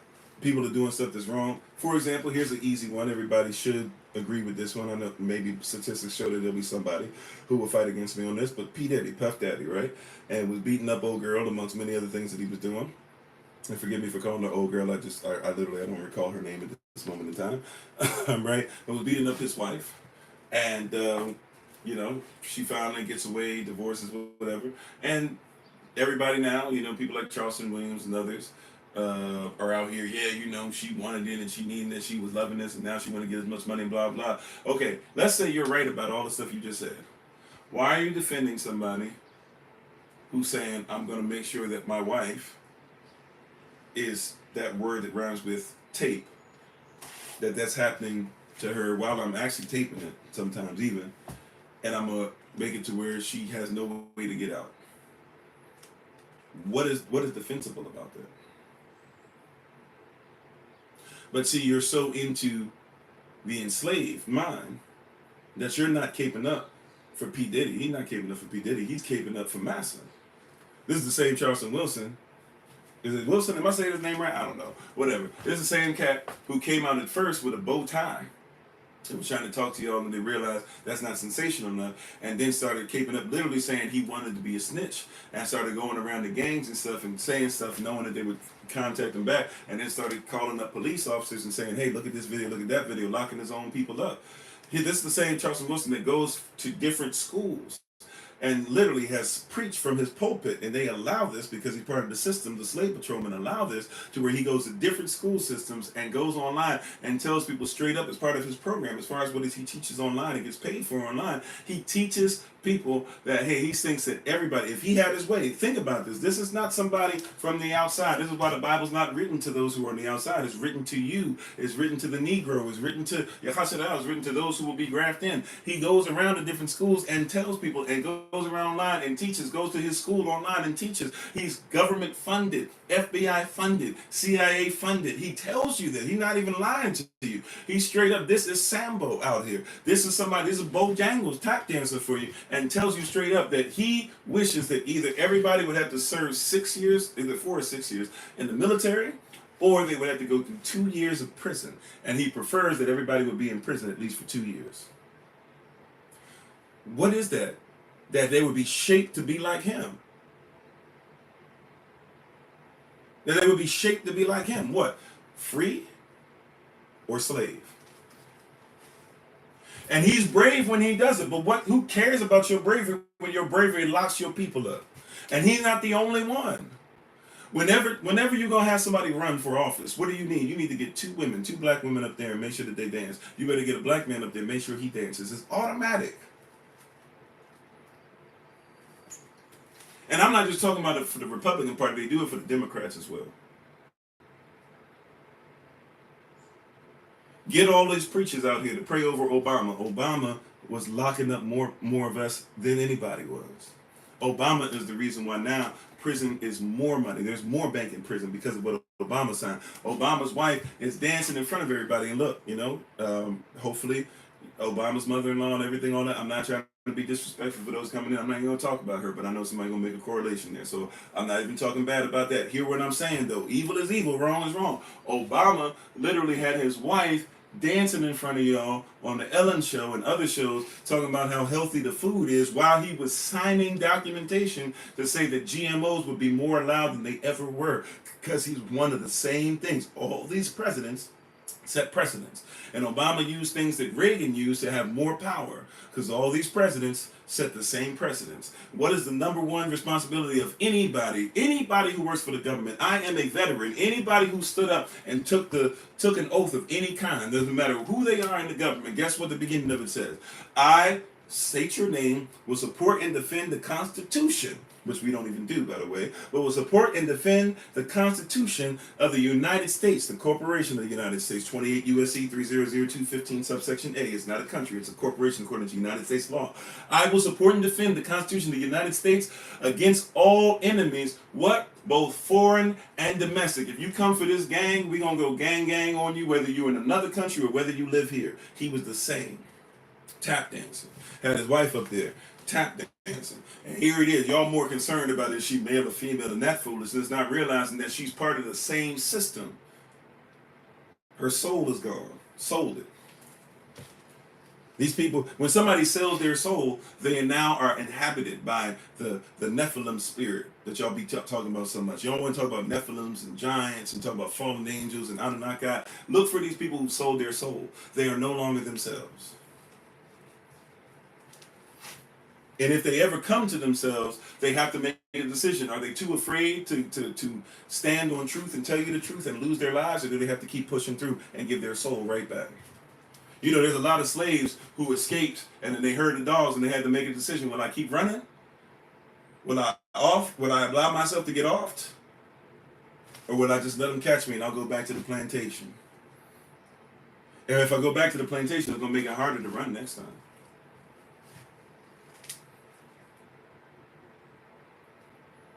Nobody want to have these conversations. We don't want to be honest, because what? You're in the land of the free.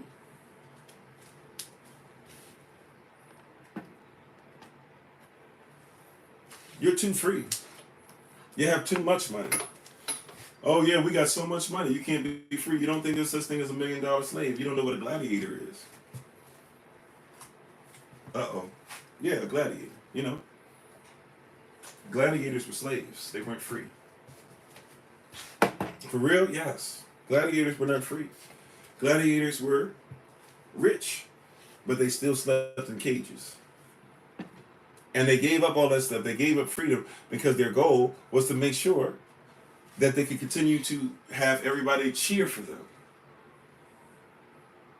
Gladiators were slaves. They could be rich. They could have sex with all these different men and women that wanted to use them. And gladiators, right? They went to the gym, even the gymnasium. We've talked about this before. If you know what a gymnasium came from, a gymnasium is a place to where slaves, only males, had to strip down naked and work out, and people would pay money to watch them do so, and sometimes have them do something on the side. And they would be under the Hercules, patron saint, if you will. We use those terms, but they'd be under the dais of Hercules, or at least the hero Hercules, and the dais of Hermes. How strong and fast could you become? Buck naked doing this stuff, and then they would fight in front of each other buck naked. And even though you don't want to admit it, basically all this stuff, and even these jerseys that they be having on, they accentuate the body so that you go, how fast, how strong. You can't wait to see these people before they come into the professionals, go to their combines and basically be buck naked and really tight clothes and yoga pants and all the stuff like that, so you can see them run and how fast do they jump, and how you can't wait to see professional wrestling where you literally watching brothers in go-go boots and oils and water and dripping wet and all this stuff, and making sure that they got these six-packs showing and all this stuff, and you can't wait to see them coming out with frilly robes saying woo and all this stuff like that, and talking about how big their Johnson is, and they're taking women to Space Mountain and all this stuff. It's the same thing. It's got you captivated. You were in the land of your captivity, watching as they literally teleport a television into you through what? Through the airwaves. The prince of the air is the devil, and as they give it to you through the airs, they give it to you on channels, channeling what? Television programming, a program that they have that you might be able to suspend disbelief just long enough to be able to believe the hype, and now not have faith, but wait for what you have belief in that was channeled into you through Hollywood, which, if you do your research, Hollywood is what you use the Druids made wands out of. Not even like, and people say you're just searching for stuff. At some point, if it's a whole bunch of smoke, why? And my hand is getting hot. Should I admit there's fire somewhere? At some point, does it go past conspiracy theory, or are we living this? Right? At some point, is it just virtual, or is it reality? At some point, you're still enslaved to the system. If you're a Republican or a Democrat, you're one of the biggest slaves. You know why? Because you don't even like who runs for you, but you have to support him no matter what. Democrats talk so bad about Trump and this and that or whatever. The reality is that you didn't want Biden, but you had to go with him.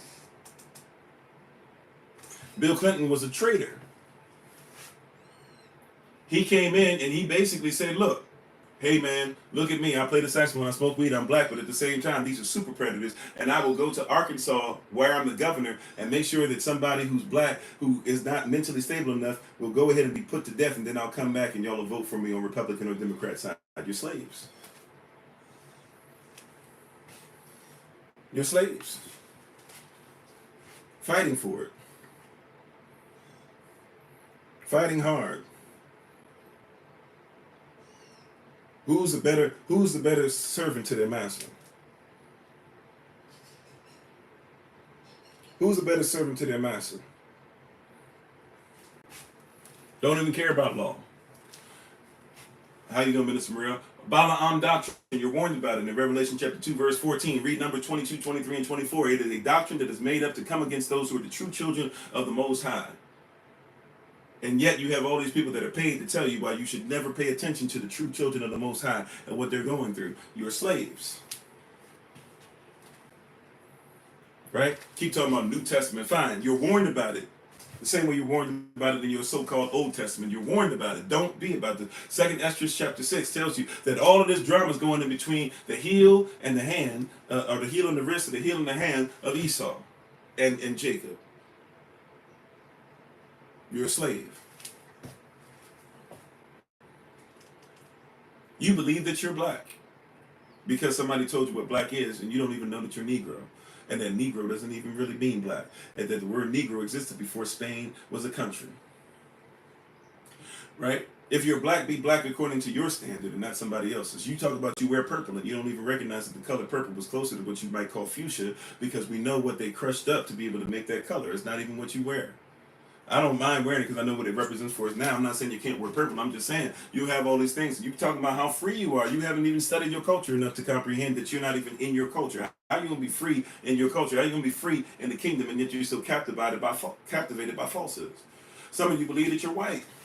When the word white literally is the opposite. You even have now our Moorish brethren who are so busy trying to tell people that you got to be white because white means black. When they changed the definition, when they realized that black people were starting to get some kind of power, and they literally ripped it away from you, and then went right back to telling you, no, this you really black, and we're really white. And white, by the way, means what? The opposite of color. The word white means see-through. It means bright. It means reflective. It means clear. If you see a snowflake under a microscope, what color is it? Somebody help me out. If you see a microscope under, see, they had to teach you that you were white. When there's no such color as white. You can't be alive and be white. Because if you're alive, you have to have some kind of melanin in you. I don't care how little pigment you have. You got to have some melanin in you. If you don't have melanin in you, then you're going to die. If you don't have chlorophyll in you, then you're going to die. Chlorophyll is just plant melanin, and melanin is just human chlorophyll. If you don't have it in you, you're done. Why did he make one different than the other? Because you're really technically not supposed to be eating stuff that has melanin in it anyways. Definitely not human beings. So he put chlorophyll in there to make sure that the plants have something similar to what you do, but at the same time you can eat of it and still have life. But once again, anyways, I'm sorry, right? Crazy, I'm feeling this thing today. So you, if I'm dealing with a snowflake and I look at it under a microscope, it's clear because it's white. Right? That's why it's clear. If I look at a white blood cell under a microscope, guess what color it is? Somebody mad today. They just tried to restrict us on TikTok. That's okay. Let them restrict us. Somebody mad at me because I'm telling you that you shouldn't believe that you're white and all this other stuff. You would think that the person is there, but they're a snowflake, right? We're dealing with snowflakes today in this weird spirit, right? But we're going to talk the truth. We're going to speak the truth. Praise y'all. They're probably going to ask you on TikTok, oh, is he saying some, are you okay with certain things? Are you enjoying it? They're going to hope that you say no. Do what you will. But I'm just letting you know, see, when you talk truth, when you speak truth. But then these are the same people say we need to get rid of TikTok because it doesn't.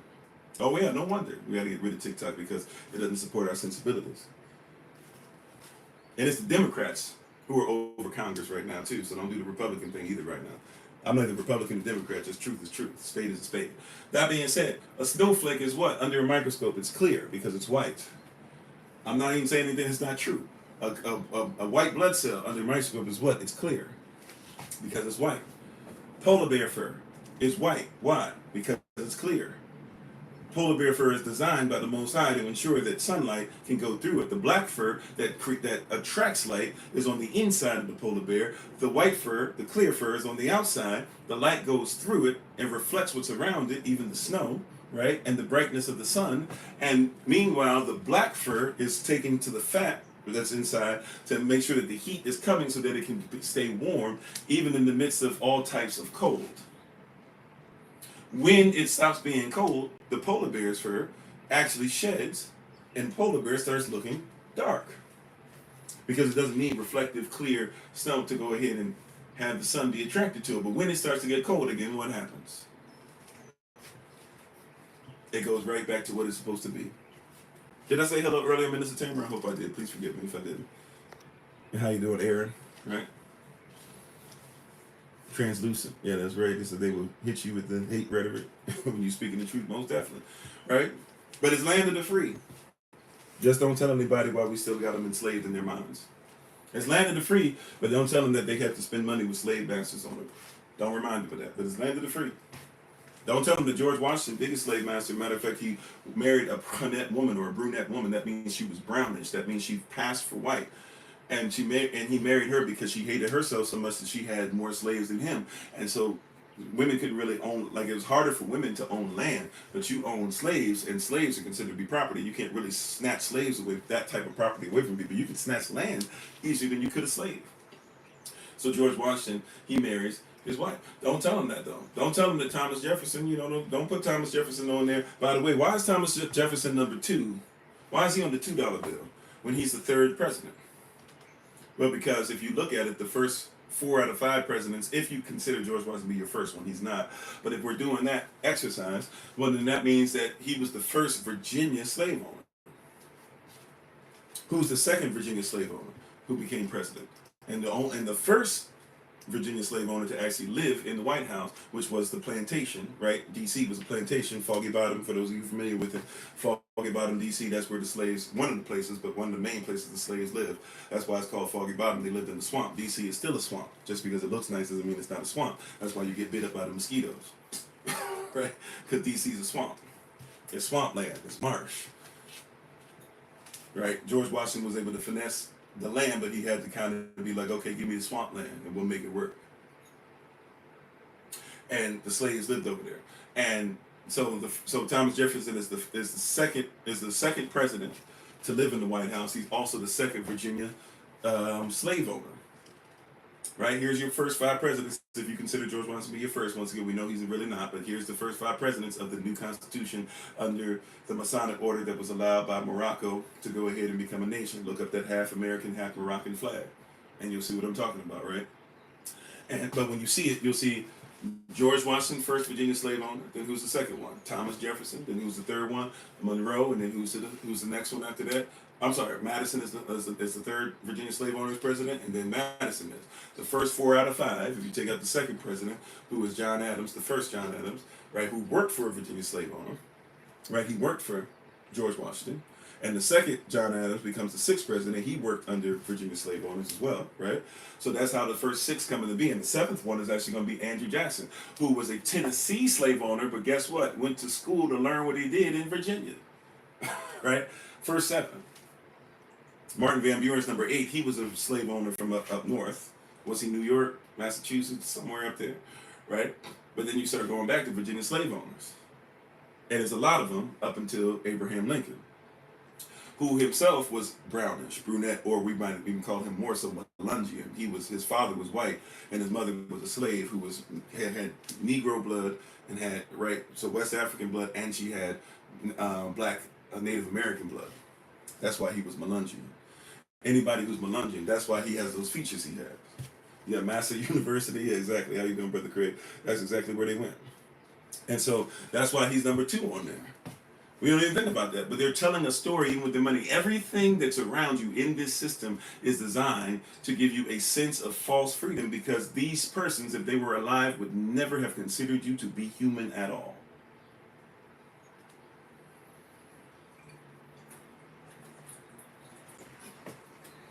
Not a one of them. Abraham Lincoln, who was one of us, who was made fun of for being one of us while he was running, was telling people in 1858, 2 years before he got voted in, 3 years before you had the Civil War officially started, was already started. The Civil War was started before 1776. The first part of the Civil War was the English, who needed to go to capitalism and keep slavery within capitalism, and those who broke away and started calling themselves Americans, who said they needed slavery and they needed to make capitalism part of chattel slavery. That's all the fight has been. An Esau spirit versus a Israel spirit. It's been the same fight. The Romans, when Yehoshua came, right? What was he supposed to be? Why did they say crucify him? Why did even the people turn against him? Because he was told to be blasphemous. Why? Because if he was the Messiah, he's supposed to be the king. And they believed that the Messiah was going to be somebody who did what? Right? Not the upper echelon, but the normal person believed that the Messiah was going to come and be the one who delivered them from Rome. That's as far as they thought it, rather than realizing he could deliver them from what Adam had done and the curses that we had brought upon ourselves due to disobedience. It's been the same fight. What was the fight in Greece? Slaves under the Persians. What was the fight of the Persians? Slave under the Babylonians. What was the fight of the Babylonians? Fighting against the Sumerians. So what is the fight of the Sumerians and stuff? Fighting against the Kemetic people. What was the fight of the Kemetic people? Trying to get themselves away from Cush and take over and lie about what Cush did before them, etc., etc. It's the same fight. It's the same spirit. You don't want to talk about the spirit of things. We don't even want to talk about the psychology, because psychology, the word psyche, P-S-Y-C-H-E, or what you call psyche in the Greek, it means soul. Uh-oh. It means soul. It means what? It means soul. So psychology is the study of the soul. And a psychologist is one who's supposed to be proficient at the study of the soul. So if I'm studying the soul, How you doing, Forever Young? And thank you, everybody, for being on today. We appreciate you on all platforms, whether you're coming over from the podcast, if you're over with us on Clapper, on Facebook, YouTube, TikTok. We appreciate you. Thank you so much for being on today. But psychology literally means psyche, P-S-Y-C-H-E in the Greek, the original term. It just means soul. So when we talk about soul ties, you have people now that will tell you, no, don't worry about soul ties, but they studied your soul. What do you think the Willie Lynch letter was a study of? What do you think that was a study of? I pray thee. What do you think that was a study of? It was a study of your soul. Psyche in the Greek, P-S-Y-C-H-E, it means the soul. You have to sell your soul to get to certain places. You have to study the soul to see how you can control the souls of others. You have to sign away your soul. Right? All these people, even if you're talking about a spiritual thing, right? The cyclic, the devil, he took this, he took that, the demons, they took over. I'm going to take back what the devil stole from me. They can't steal anything. You have to give them away, or you have to open the door. You have to open the gateway. If you don't open the gateway, can't nobody mess with your soul. Straight up. If you open the gateway, then yeah, anybody can come through the gate. If you open the door, if you leave the door open, if you leave the door open, and you don't have no latch or anything, and somebody comes through the back door, you can't be mad that they came through the back door. I mean, you can be mad, but you can't say, oh, they just, I don't know how this happened. We know how it happened. You weren't prepared. And they took away your ability to be locked in. I know we use that term a lot, Bruder, right? But they took away your ability to be locked in. Anything comes in now. Everything comes in now. And as long as they as long as they sprinkle some Jesus on it, they'll definitely. That's why we must be armed and guarded at all times. You're not locked in. You don't have this thing locked up. You don't say there's only one way in and one way out, and we guard the gate with all of our heart and all of our soul and all of our mind and all of our strength. We guard it by loving the Most High and loving ourselves. You said plus the other coins turn their back. The presidents face the opposite way. And then Lincoln. Well, yeah, that too. But Lincoln, once again, Lincoln's a sellout. If we be honest. I mean, I try to use those terms very lightly, but if you look at Lincoln, Lincoln's a sellout. By matter of fact, too, we forget Lincoln owned slaves. First of all, if Lincoln was in the White House, when he initially got there, he had to have slaves. But Lincoln actually owned slaves. When he married his wife, Mary Todd, one of the reasons he married her is because she had slaves.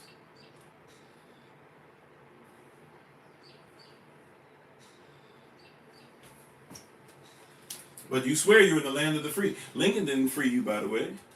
Because while Lincoln was turning his back on you, you were fighting the Gullah Geechee Wars. While Lincoln was turning his back on you, and he was hanging Lakota and Dakota people who are his own persons, his own people, his own nation, supposedly. While he's hanging them on the day he signed the Emancipation Proclamation for you, supposedly, even though it's not a law, it was a proclamation. So it was never lawful to free the slaves. But while that was going on, you forget, you already had the Seminole Wars. You were already getting ready to fight Mexico. Because the Mexicans had more support for you, because the Mexicans, even though they still have a lot of colorism and stuff there too, but you forget the second president, official president of Mexico, once they were finished with Spain, he was a Negro. And he fought to make sure that he ended chattel slavery way before you started talking about it in the States. And so when John Horse and them came over, running all the way over from Florida, coming through on the Trail of Tears that, existed before the Trail of Tears, you were already fighting for your freedom. Native Americans were already fighting to be free. How many slave revolts were there? Harriet Tubman was fighting with the, we only talk about the 200 and something slaves that Harriet Tubman got officially on the Underground or unofficially on the Underground Railroad. Reality was that Harriet Tubman was an unofficial general who used to lead men into war, right? And used to make sure that she would take plantations full of people away. The reason why John Brown's thing failed is because Harriet Tubman actually dealt with narcolepsy. And so sometimes she couldn't be available. And she was supposed to make sure she provided troops for John Brown. That's the reason why they lost. John Brown and her were like this. John Brown was about that life. Harriet Tubman was about that life. Frederick Douglass helped him to a certain extent, but he was like, y'all going a little too far for me. And he ended up being right only because Harriet Tubman couldn't show up. But we don't know these things. We're not aware Oh, what happened? And so here you are talking about the land of the free, but free from what? And you're brave, but brave for who? You put on a brave face, but is it for your people? Yeah, I mean, you can talk about the Haitian Revolution, of course, right? Toussaint Louverture, right? Jean-Jacques de Salion, right? You can talk about those who were there when they made the blood tie, including a highly prominent woman. And by the way, you know what women were like 45% of the army, our army, right? For those of you who are always talking down about the sisters and stuff, famous stories of sisters that were being hung and they were getting ready to go ahead, and their husbands would be sitting up there crying and crying. They would look at them and say, "Be quiet. Do you not know how beautiful it is? How awesome it is that you would die for your people?" Right? But you put on a brave face for those who would tell you why black women ain't nothing. Not realizing that it's part of the Willie Lynch mentality. It's part of the thing that's supposed to get you away from loving yourself.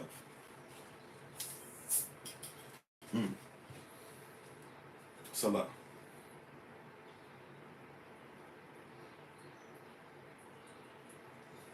Sojourner Truth, ain't I a woman? And you let that become a feminism thing. And the reality is she put ain't I a woman because she wanted to come speak for feminism in the 1850s, 1851. This is 4 years before the Kansas War start, and all this stuff was already picking up steam before we even get to 1860, and then where people start leaving the Union in 1861. And when we're sitting up here in the human story and the human experience, and we get to Sojourner Truth, in 1851, she makes a speech, "Ain't I a Woman?" Why did she make the speech? Because she had said, "Oh wow, that's awesome. You guys want women to be free. I'm gonna come and speak. You know, I'm famous. I can put my name behind this, right?" And you'll get a lot of people who look like me who put their name behind it as well. She was told by the women, "You're not our sister in this. This is not your fight. We don't want you to come and speak." But you know how our sisters are. She left anyways, especially since they said she couldn't come. And she listened to people give speeches and stuff, and that's why her speech even starts off, right, with saying, "Hey, I heard this man over here talking about that when a woman comes off a coach, some man should take his jacket off and put it over the mud so that she doesn't get dirty." But she said, "No man will do that for me. And ain't I a woman?" That's why she's talking like that. She only has a short speech, about 5 minutes long. And then she leaves. Why? Because somebody was going to get at her, including her fellow sisters or feminist sisters, who now all these women want to act like they were always for her. But the reality was she came out to say, "Ain't I a woman?" because you didn't think she was.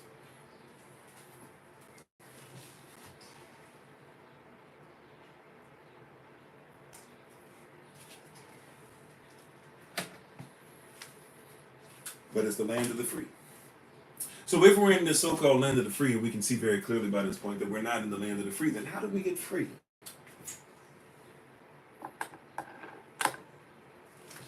Because freedom for any nation has never come by sitting idly by and having no works. Can we touch and agree on that? I know you don't like my saying it, and I know it sounds like I'm warmongering, but this is for educational purposes only. I'm just going to say it again. I'm be honest with you. Freedom has never come, never, not once, in the story of mankind has any person become free, right, due to the fact that they had no works. And a lot of us have faith but have no works, and faith without works has no life. That's why these movements have become lifeless.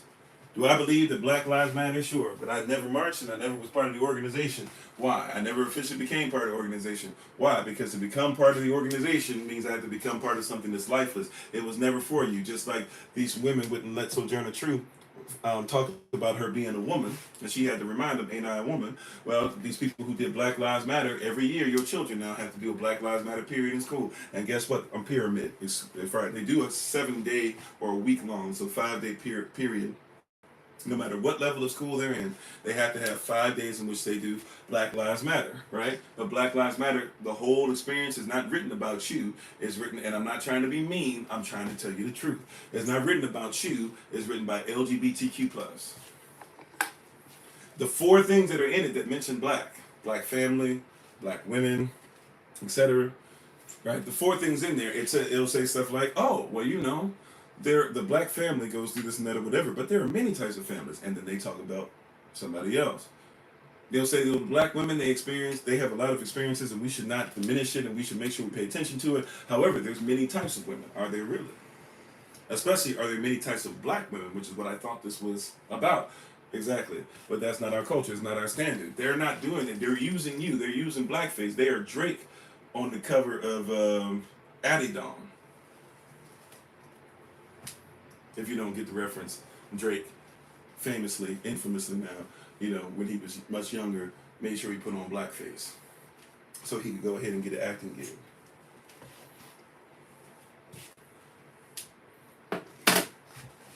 Right? We do need to take it back to the ring. You know what? I'm just going to go ahead and do it. If y'all join me on this or not, we're going to do, we had talked about this before. We talked about it the last couple years and really haven't moved on it. We're going to do, and if you want to help, if you want to make them, obviously you can make them too. But, if you want to just go ahead and donate, I'm just going to go ahead this year and I'm going to do tie-dye shirts. We're going to do the rainbow shirts. And we're going to put the hashtag SOC on it or whatever.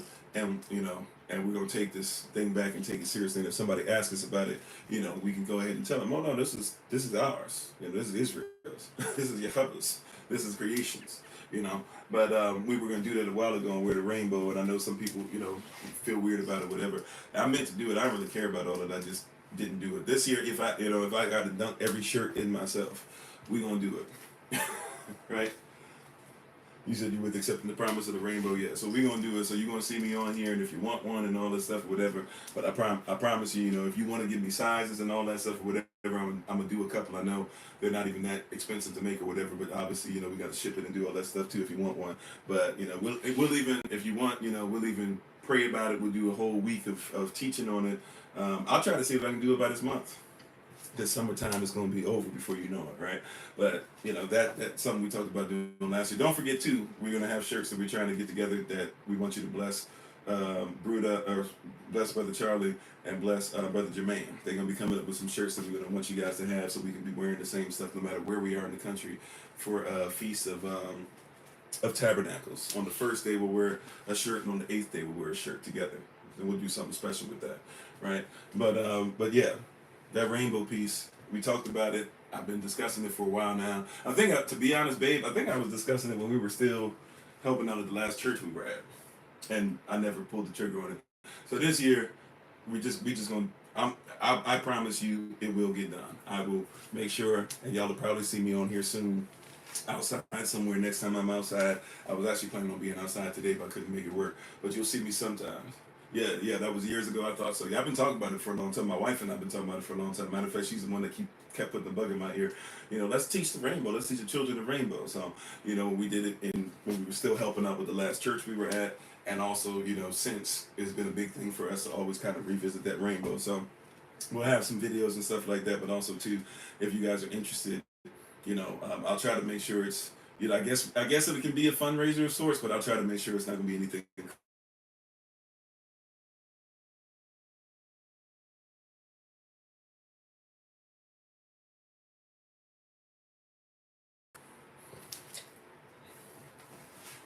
Yes.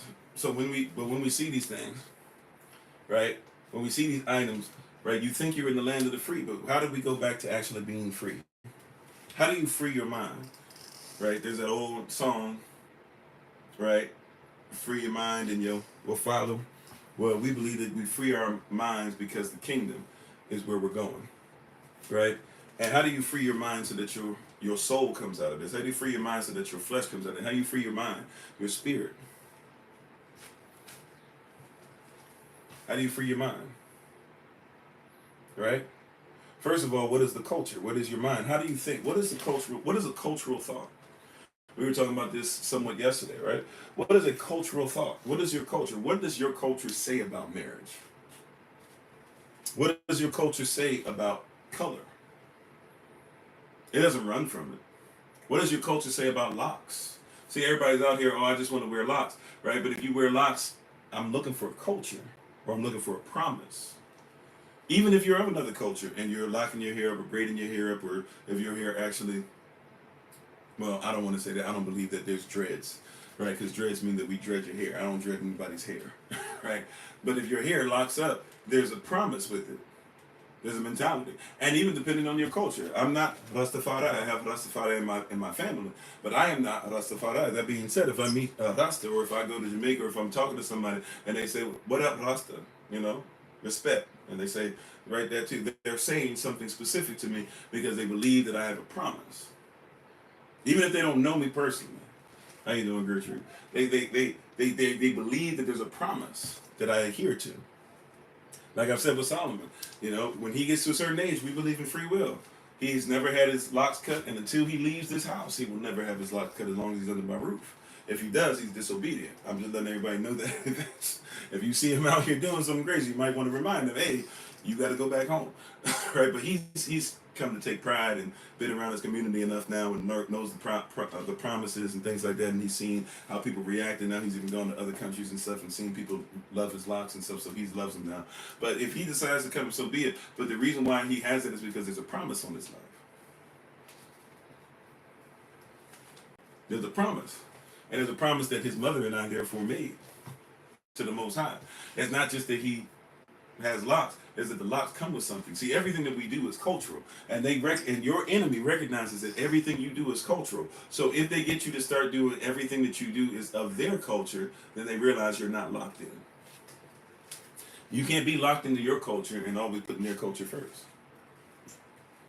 This is why they don't want you to even do something as simple as recognize the First Amendment has to protect your rights, because any law has to bow down to the Most High's law. Right? If it doesn't, then it's straight unlawful. But even people who are dictators, at least how we use the word dictator today, dictator used to mean what it means now. But with people who we consider to be dictators, they still have to have some kind of false version of sanctity, of sanctifying places, of having a place where, okay, if you believe this, you can still go over here, just don't do it in our face. Why? Because you still have to bow down to what? Kingdom law, marital law, universal law, natural law, substantive law, common law, right? What is common law, by the way? Technically, there's only 3 common laws. Don't harm anybody, don't lie to anybody, and don't steal from anybody. Maritime law, you got to bow down to it. Law of admiralty, law of equity, you got to bow down to it. Public law, government, you got to bow down to it, the beast, if you're of it. Private law, you got to bow down to it. And in the privacy of who you are, build up your culture. You have never taken private time, or many of us have never taken private time. This is law. You have never taken private time and put aside private space and put aside a private mind to ensure that you have your culture. When people say stuff, it's because they don't know culture. People will say, well, before you were taken from Africa, what was your culture? Do you not know what Badashat is? Do you not know what the term negro meant before it became the Spanish term? Because it's Spanish, because they speak kind of sort of Spain. You know that for thousands of years, Carthaginians and Moorish people were over Spain, and then Romans and Greeks. Spanish is not a real language, just like English is not a real language. Many people were over the English. 40% of the so-called English language is French. As much as you hate French people and hate French language and hate French fries, as if French fries came from France. But the only reason that you speak English is because you had somebody over you that told you this is what you're supposed to say. Just like you speak the language of your fathers. This is why I always have to help people to be reminded and bring back to remembrance. Birth certificates are new in time. It never made sense to anybody. Watch this. If you were Mongolian, but you were born in India, you were still Mongolian. There was no such thing as double status. If you don't believe so, the person who built the Taj Mahal is one of the last kings from Mongolia out of the lineage of Genghis Khan.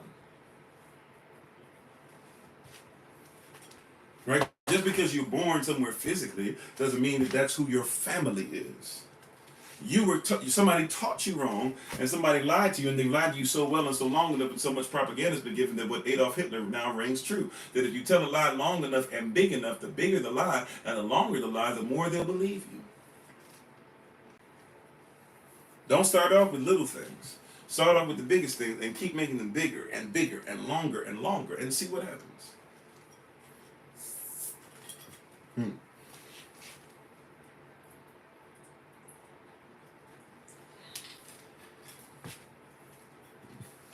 You said Genghis Khan was Ethiopian? Okay. I have to research that, to be honest. I'm not qualified to talk on that, whether he is or isn't. So, thank you. That's the first I've heard of it, to be honest. Right? Yeah, that's the playbook. And if I keep telling you laws long enough or keep telling you falsehoods long enough, then you'll go ahead and believe it. You said you hate when people lie to you, it breaks your trust. Well, yeah. And people aren't trustworthy. And if you build the trust, by the way, the trust has to be written by a trustor. If you trust somebody, you have to figure out who wrote what you trust. How do we break out into actual freedom? Well, first of all, we got to figure out who wrote the trust that tells you that it's the land of the free and home of the brave in the first place. All right? Because the trustor writes it. And they write it to make sure that there's beneficiaries. You have to figure out who the beneficiary is. In order to be the beneficiary, you have to do what the trust says. You have to do what the trust says to get benefits and privileges. That's the only thing taxable is benefits and privileges. And if you do what the trust says, on top of that, right, so the trustor writes the trust, then you have beneficiaries, and then on top of that, you also have to have a trustee, somebody who is written in that gets to go ahead and say this is who gets to judge if the trust is correct or not. Now, you have to ask yourself, right? Because in the kingdom of heaven, right, the trustor, the one who wrote it, is the Most High. The beneficiary is the Most High and those who are part of His family, and the trustee is ultimately going to be Him. Somebody might say, well, that's too much. That's like when you have these companies that just buy too much. That's like what Apple has become. That's like this and that or whatever. Okay, cool. But you're in the United States corporation. Guess what? You're in the English corporation. You're in the Russian corporation. You're in the Russian, American, Chinese republics. And in all these republics, guess what? The people up top are the trustors. They are also beneficiaries, and their families get to benefit more than anybody else. And then also, guess what they get to be as well? They get to be the trustees. They get to judge you. And if they're not the ones who are officially doing it, it is their representatives who are doing it. So if you're in the beast, it's set up because the beast is ruled by who? The beast looks like the what? The serpent, the devil. The devil spit out the water, the people, and out of the people, the water, when they couldn't get to Israel, who was already separated, out of that came the beast, the government. And the government acts just like their father, the devil. And there's supposed to be enmity between the seed of the devil and the seed of Israel. Now, here's the deal. I just asked a question, right? And let me go ahead and answer it. If I'm talking about the beast, the trustor is, in fact, the devil. He's the one who wrote it. The beneficiary of people going and losing their lives and going to Sheol is the devil. In short term. Because, hey, at least he ain't going out by himself. Misery loves company. He also gets to have all these kingdoms and everybody bows down under him. And then who is the trustee? The devil or his beneficiaries.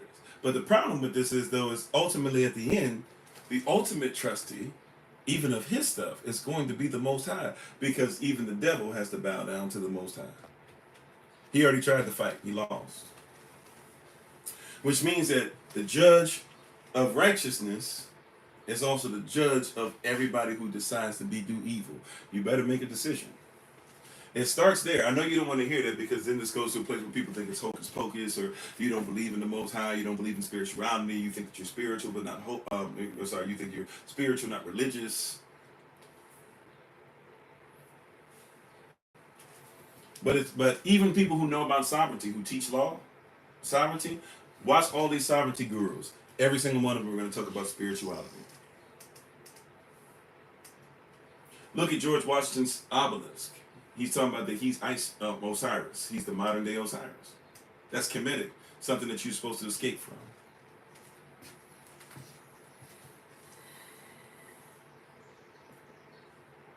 Right? This is reality. This is truth. We can try and deny it. We can try to go all ways with it. We can try and keep talking about all this stuff. But the reality is that you have to start getting back to a place of realizing and recognizing that once again, you've been duped. Right? You've been had. You've been hoodwinked. You've been led astray. Run amok. That's what he does. Right? But it's the truth.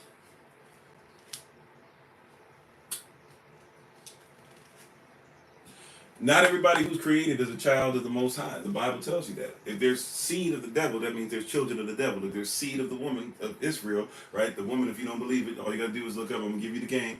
If you've never looked it up before, because people are going to automatically assume, up here he is being a reverse racist and he's one of those Hebrew Israelites and da-da-da-da. Okay, here's your scriptures. You ready? I'm going to just give you scriptures. You read for yourself about this woman and about this child. And you come back and you tell me what you find. All right? Is that the deal? I'm gonna give you the scriptures real quick. I'm gonna outline them for him. If somebody in the chat, I'm sorry, how you doing, Minister Sherman? If somebody in the chat for each one of these, if you don't mind going ahead and if somebody can break down or just write these scriptures out or type these scriptures out for us, I appreciate you so very much. Right, but it's gonna be, I'm gonna make this real quick for you. I'm gonna put this right in front of you. You ready? I'm sorry, you said, by the way, the reason for your question above is because you believe we should be like sons of Issachar, being able to discern. I'm sorry, I missed your question above. I'm sorry. I missed it. I'm on 3 different platforms at the same time. I might have missed you. I don't even see it, to be honest. Oh, I see you. You're curious. What's my take on the whole thing of knowledge and history that we're dropping that fits into the crypto AI?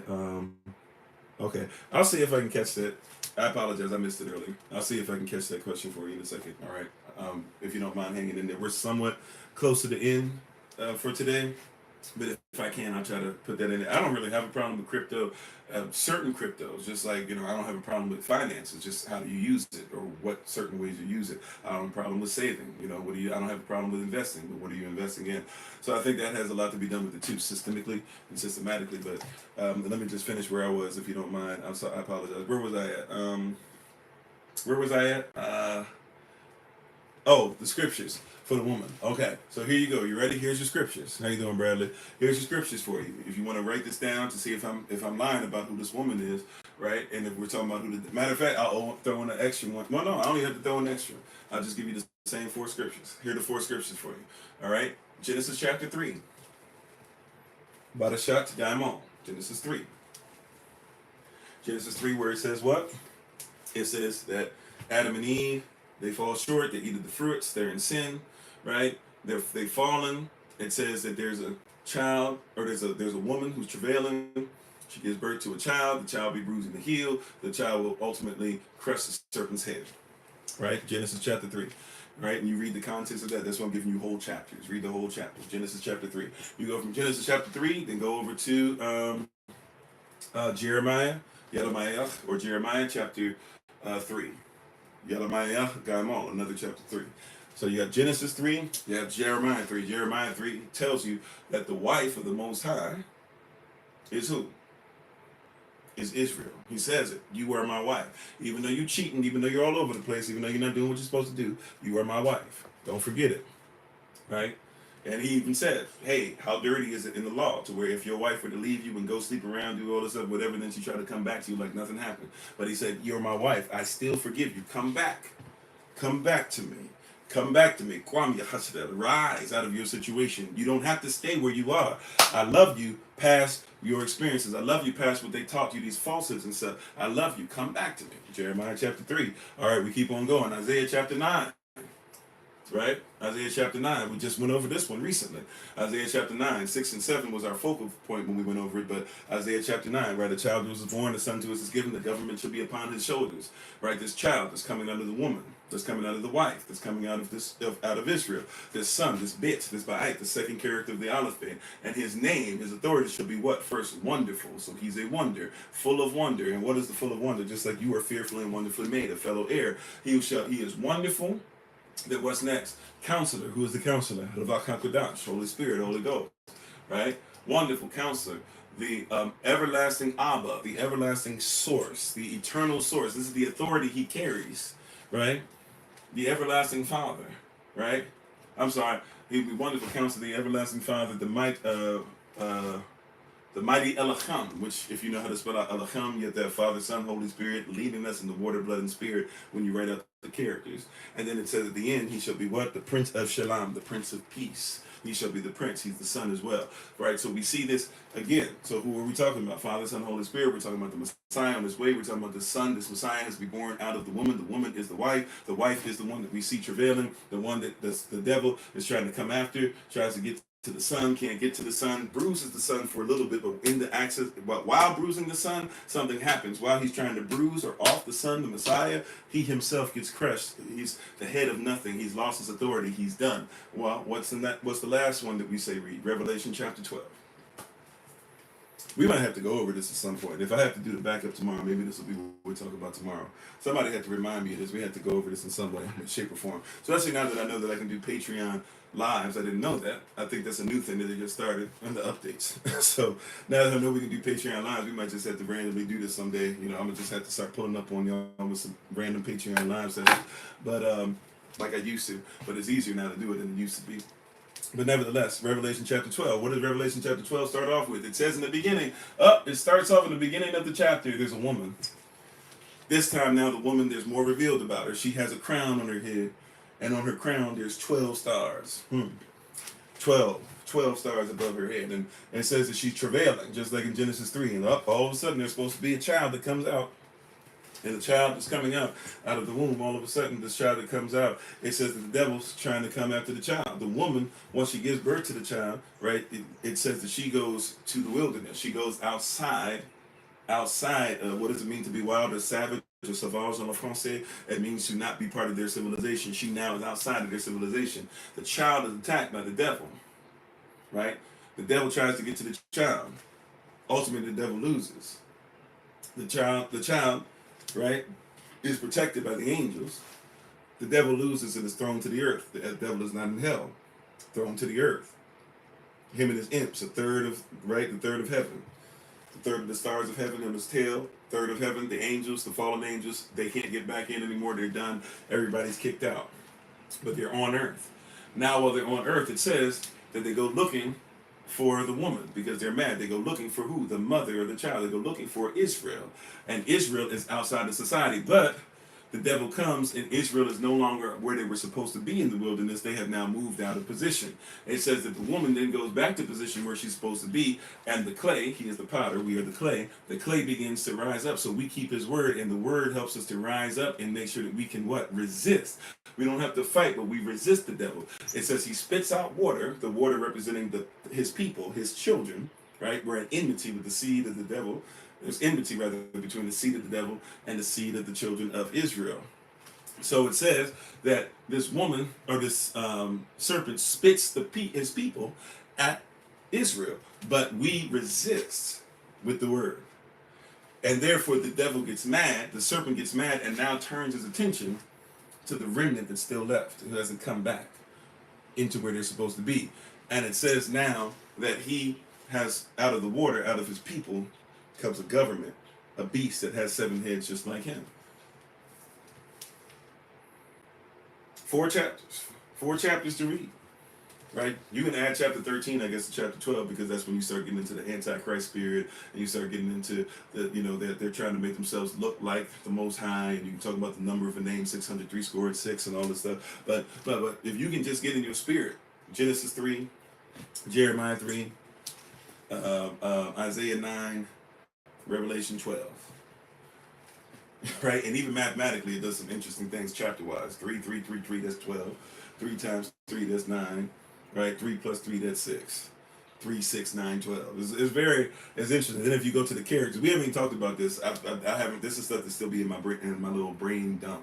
Stuff that I need to get out of my brain sometimes, but I haven't had a chance to study it enough to where I feel comfortable teaching on it yet. But there's a lot of stuff numerically. And 3 is Gaimal, which means humility. 6 is Vav, which means, being something that's nailed, keeping the family in place, right? And it talks about Israel in Jeremiah chapter 3, right? 3 plus 3, 6. And then you talk about 3 times 3, 9, Isaiah chapter 9. And you start talking about 6, which is, 3 plus 6 is 9, and you can talk about the sun, and 9 means tet, which is wisdom, right? And then you talk about the 12th character. The 12th character literally is if I'm talking about the 12th character numerology, when we get to Revelation 12, and 3 plus 3 plus 3 plus 3, or 4 times 3, etc., these 4 chapters, and you get to chapter 12, and you get to this place of being like, oh, wow. When you get to the 12th chapter, the 12th character is Lamed. Lamed is the great shepherd, right? And we as a sheep, and we as a people now coming together, right, and being led.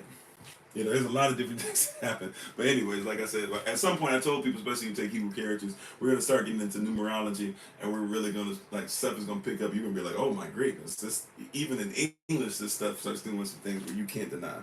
But anyway, um, you know, because numerology is a real thing. Every character in Hebrew has a number attached, right? But if you get those four down, you recognize this is some of how we even start to get to a place of being free, because we don't recognize that freedom for us comes through being a nation.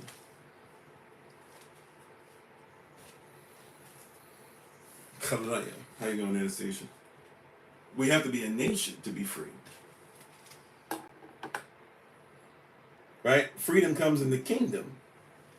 There's a nation. You said, is there a study book that you could read as a black woman alongside with the Bible? I mean, I guess there's Bibles that have been written for black women, but I'm always leery of anything that's a version. I believe if you talk about being a Negro, because you know Negroes, the original term of Negro were people who were considered to be to be considered to be Sephardic Jews. There's an Ashkenazi, there's a Khazarian, and a Sephardic. Sephardic is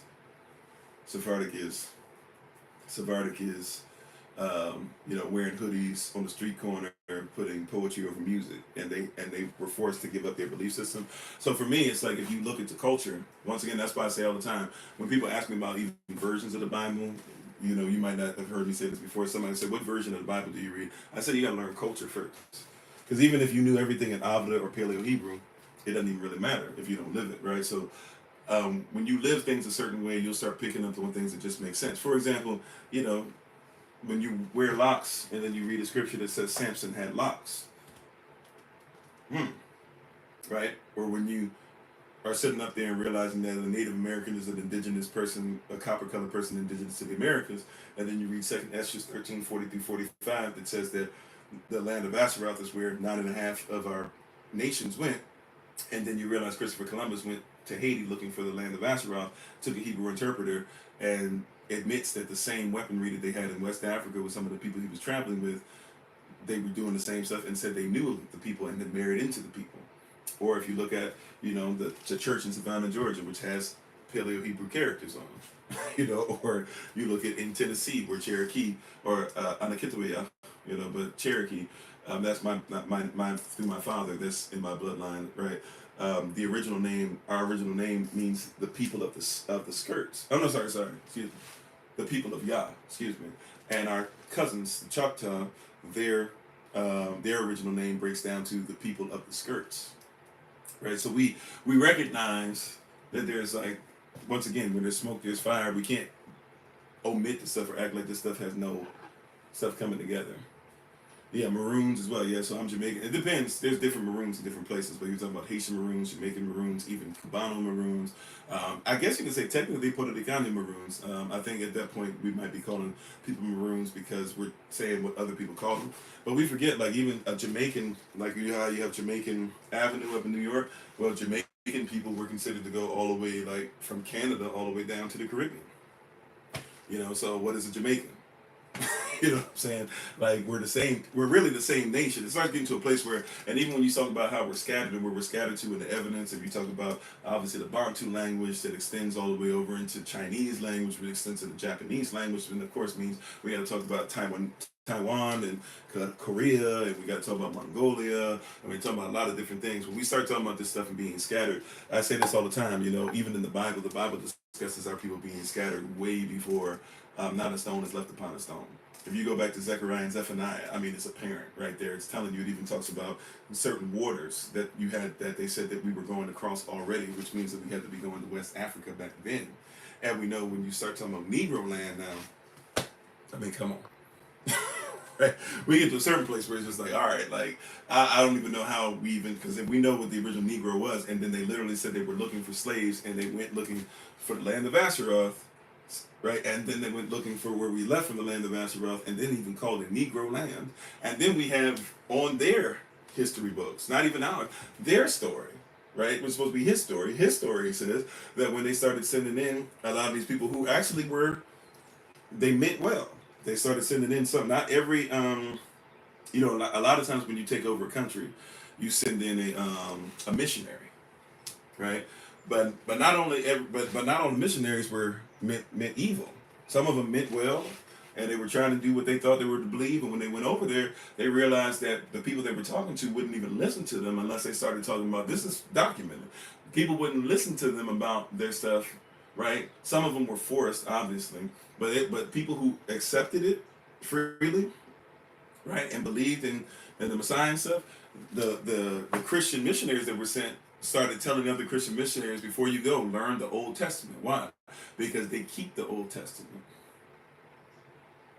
or what they call the Old Testament. There's really no such thing. Somebody started writing in Old and New Testament, and they started writing New Testament. I think it shows up 5 times in a King James version nowadays. But there was no such thing, right? But they kept the law. So they started telling them, if you go over there, you better study the law. Don't go over to Africa and think that you're just going to have these people believe in whatever. If you really genuinely going over there and you want them to come into the knowledge of Christ, but then they'd be like, but then here's the thing. If they believe in the law, then they believe in Christ.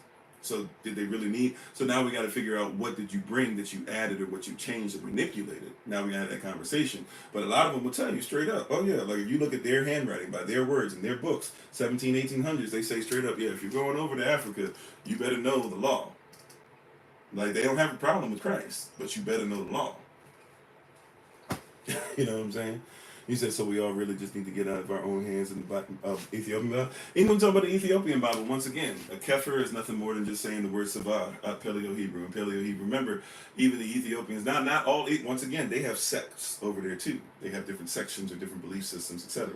So you better make sure, that you kind of are aware of what they're doing. Because some of their stuff was actually done, like some of their people who believe certain things, we don't know about their story, we don't know about our stories, we don't know about Cushitic history, and therefore talking about Queen Sheba, so Shebaistic history, if you will, and stuff like that, where people took her bloodline, and then some people actually cut it off.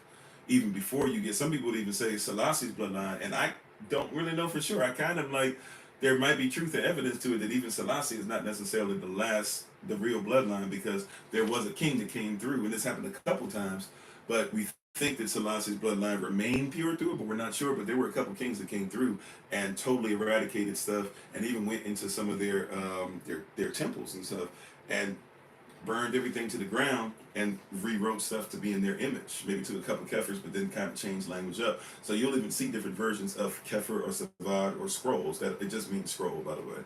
So you'll see different versions of the scroll. So you always have to be in tune, right? Like, not all skin folk is kinfolk. We have to be careful. And I'm not saying that's what you're doing. I'm just saying it lends itself to us doing that real easy, where we'll just be like, oh, get the Ethiopian Bible. Okay, first of all, which one? Right? Secondly, when you get one, do you know who it's from? Who is the author? Is it trusted? Is it verified? Are they using the same language? Right? Sure. Can things be changed because maybe they were changing history? Sure. But are they changed so much that they don't even seem to be close? Right? What is the signatures? We forget that people have certain signatures. Like, Paul always says the same thing in the beginning and says the same thing at the end. That's why we can't say 100%, but we're pretty sure that Paul didn't write the book of Hebrews, because there's no signature of Paul. Every time Paul writes, he's pretty close. When John writes, he's pretty close to the same thing, as far as he's writing to make sure that you have relationships. So if he's not really big on relationships and knowing Christ and knowing him for yourself, etc., then we kind of like, that probably not John, at least not that John that we know, Yochanan, who wrote, the interpretation that Christ left, interpreting what Christ left in the book of John, John 1, 2, and 3, and then Revelation, right? We can tell because we're like, all right, if you bring me to that's John didn't even write like that, just like with Shakespeare. Sometimes when people are like, did the woman write it? Did the black Jewish woman that wrote it, that we're starting to find she's trying to getting her credit for? So we're like, yeah, because she had other writings, and that's her signature. And even if she didn't write it, maybe Shakespeare copied, because that's apparently her. That's how she wrote. That's what she did. She always wrote words. Matter of fact, some of the things that she's writing that people are thinking he was a genius for, that's probably because she didn't really speak the English language as her first language. So she's speaking kind of as we would speak, and so she's reversing certain words, because in Avda or Paleo-Hebrew, that's what you would have done. So she's trying to write, but sometimes that comes out. She can't even hide it because it's not her first language. So there's a lot of different things that when we see going on. So I always say first, like, learn culture, no matter what. Like, I could give you 75 titles, and still, you have to learn culture, and then here's the part, know it. People are aware of things, but we don't know it. To be aware just means literally, I'm aware of it. To know, K-N-O-W, means to what? To be intimate with it. So if you're not intimate with this, it's like with marriage, right? Somebody will say, oh yeah, man, I can't wait till we get things correctly and we're going to walk down the aisle correctly and we're going to be married. But you can't find a scripture in the Bible that says anything about walking down an aisle. Or somebody says, I can't wait till they teach us to make sure that we find men and women correctly and date them and blah, blah. But you can't find anything in the Bible about dating. Or people will say, man, I keep the Sabbath every Saturday. And it's like, cool. We make sure that we make place for the Sabbath on Saturday for a lot of people because a lot of us are still in the land of our captivity. Here's the problem, right? We know that in our calendar is different than theirs. So even though we follow a Gregorian calendar, we know that straight up that come the 7th of this week, so tonight at 6 p.m. or tonight at sundown, it is technically the last Sabbath for us. But guess what? The new moon starts on Friday. That means at 6 p.m. or sundown for you, whichever one you choose. That means that your month starts again. Which means that now, even though day 7 was June 4th, and you have a 8th day and a 9th day, or first day and the second day of the new week, if you want to go there, on what would be the 3rd day or the 10th day of the week, depending on what you're doing number-wise. Oh, wait a minute, that's Vash Saivan. That means it's a whole new month. So I guess, we have to make sure that we treat that as Shabbat. And then the Shabbat for every 7 days, at least until the next new moon, is going to be on Thursdays. Right? So you could read that, but never live it to where you go, oh, and living it, I see. Okay, so I see that even though Saturday, we keep Saturday because in the land of our captivity, that's what we got. No shade, by the way. Do what you do. Keep it. Observe it the best you can, right? Sometimes that's all you got. And at least have some knowledge to get your foot in the door where you start doing some things, right? But then as you observe and you start asking questions, then if you do get a chance every once in a while, right? Try to see if you can follow the other one. And see, okay, well, if I see that Friday is actually treated like Shabbat because it's the first day of the new month, but technically, it's just the first day of the new month. You don't necessarily even have to. I'd say that's even more tradition. It's scriptural, but I'd say it's even more tradition. But then, okay, fine, I got the new month. But then that means that every 7th day, so now Thursday, maybe I'll give some kind of reverence. Even if I do have to go to work, things like that, whatever, something's happening, I'm in the land of my captivity. But maybe I make sure I take an hour or so to do something special every Thursday. See what happens. Amen, Bruda. Praise God, right? But I'm just saying, like, when you become intimate with it, it speaks different. That's why we teach our language. Our babies learn the language. So when we start talking to our babies and we start using language and we put videos out for parents, to hopefully you're using these videos that we put out for the babies from time to time and use those things and be able to teach them and show them things from there or whatever. So, well, guess what? Now they have no problem with Yechashva. They have no problem with Aleph, Bet, Gemon, Dalet, Chet, Vav, Zayin, Chet, Tet, Yal, Kaf, Lamed, Mim, Nun, Samek, Ayin, Tesade, Ayin, Tesade. Ayan Pa. That's what I always forget. Pe, Tesade, Kof, Resh, Shin, and Tam. They have no problem, and they know what they are. And now they can read Psalm 119 in a way that we couldn't read before, because Psalm 119, every 8 verses, see, once again, we could teach it to you, but if you don't do this constantly, then you wouldn't know. Even in English now, if you know that every character, there's 22 characters, right? There's 176 verses in the book of Psalm. Here's some numerology for you, some easy numerology, right? There's 22 characters in the book of Psalms. There's 22 characters in our Hebrew alphabet, or in our culture, and how we use characters. We don't spell words because we're not witches, so we don't spell words. We use characters to bring words together, correct? So in Psalm 119, there's 176 verses, okay? But there's also 22 characters. Now, you don't think about them because you don't think of them as being your culture. But every character, so when it says Aleph, then there's 8 verses. Right, so verses 1 through 8 is Aleph. Aleph means the father. Bet, that means the son who comes out of the right family. So that means verses 9 through 16 are talking about the son who comes out of the correct family. Right? Verses 17 through 24, that's Gemal. That means humility. So now, in humility, you read verses 17 through 24. Verses 25 through 32, you're talking about Dalet. Dalet is the door. Hey is verses 33 through 40. You're talking about the Holy Spirit. Etc., right? All the way down. So if you do the math, you'll see there's 22, right? 22 characters if you count each one of those. That's darkened up. That's in bold. All right, so 176 divided by 22, you get 8. That's why there's 8 verses per each character. Now, if you don't use that, or you don't think about that, or you don't live that on a regular basis, doesn't matter what version of the Bible you're reading, you will see all these verses and never once think to yourself, what is the context? Are we talking about a seed that's sown in thorny ground? A seed that's sown in thorny ground, right? That's cement. Are we talking about perfection? That's none. Are we talking about our countenance changing? That's ayin. Are we talking about the hand of the Most High? That's kaf. Are we talking about the Father? That's aleph. Are we talking about the place that's marked, or it's completed, it's finished? That's tav. Right? We have all these different things, and if you don't know it, or if you're not intimate with it, if you don't use it, you could read whatever version of the Bible you want and still miss it every time. You see? So it's extremely important. It's extremely important. So that's why I say all the time. Like I from time to time in different places will put out book lists or different things, and we even got some books that we're going to be going through that I've been talking about for a while this year. We haven't gotten into yet, but it's about culture. And if you live something long enough, it's just like once again, think about this. You're born again, and our time is almost up. So I'm going to wrap this up, and we'll get ready to do our shout out. If you've never done a shout out with us before, feel free to stay on TikTok after the dismissal, or come from the other platforms. Thank you for being on either the podcast or YouTube, Facebook, Clapper, TikTok. We appreciate everybody for being on today. But it's being born again, and we talk about this often. People just do this thing where I'm born again, and so you're born again in one night, right? And people think that you're born again. Born again means I'm born tonight. Or I'm born again and that's it. But if a baby's born, right, first of all, we're talking about seed coming together with egg, and then the process of attachment to a uterine line, and we're talking about a 9-month gestational period, and then we're talking about birth, and the way we would have done birth is different, right?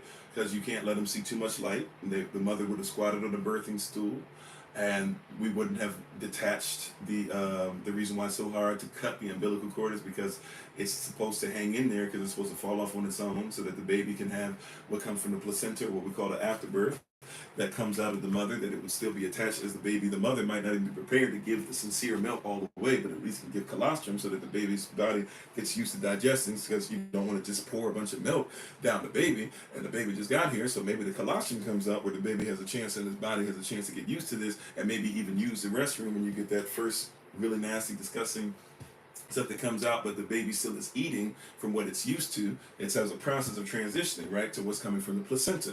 A lot of times they just cut it off and they sell all the nutrients and everything from the placenta to other people, to adults, but your baby needs that for development. And then you raise them off the sincere milk, and then they learn how to walk and talk, and then they learn how to get off the milk eventually, and then eventually get strong meat, and then eventually go through the process of being raised to become husbands, wives, adults, and the next generation, of our people. So this is it's culturally, even that culturally, when you hear the word born again, we just go born again. No, there's a process.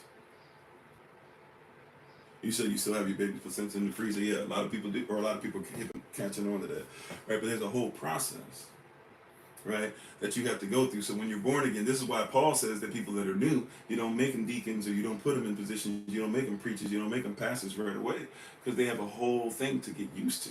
They've been in the world for a really long time, right?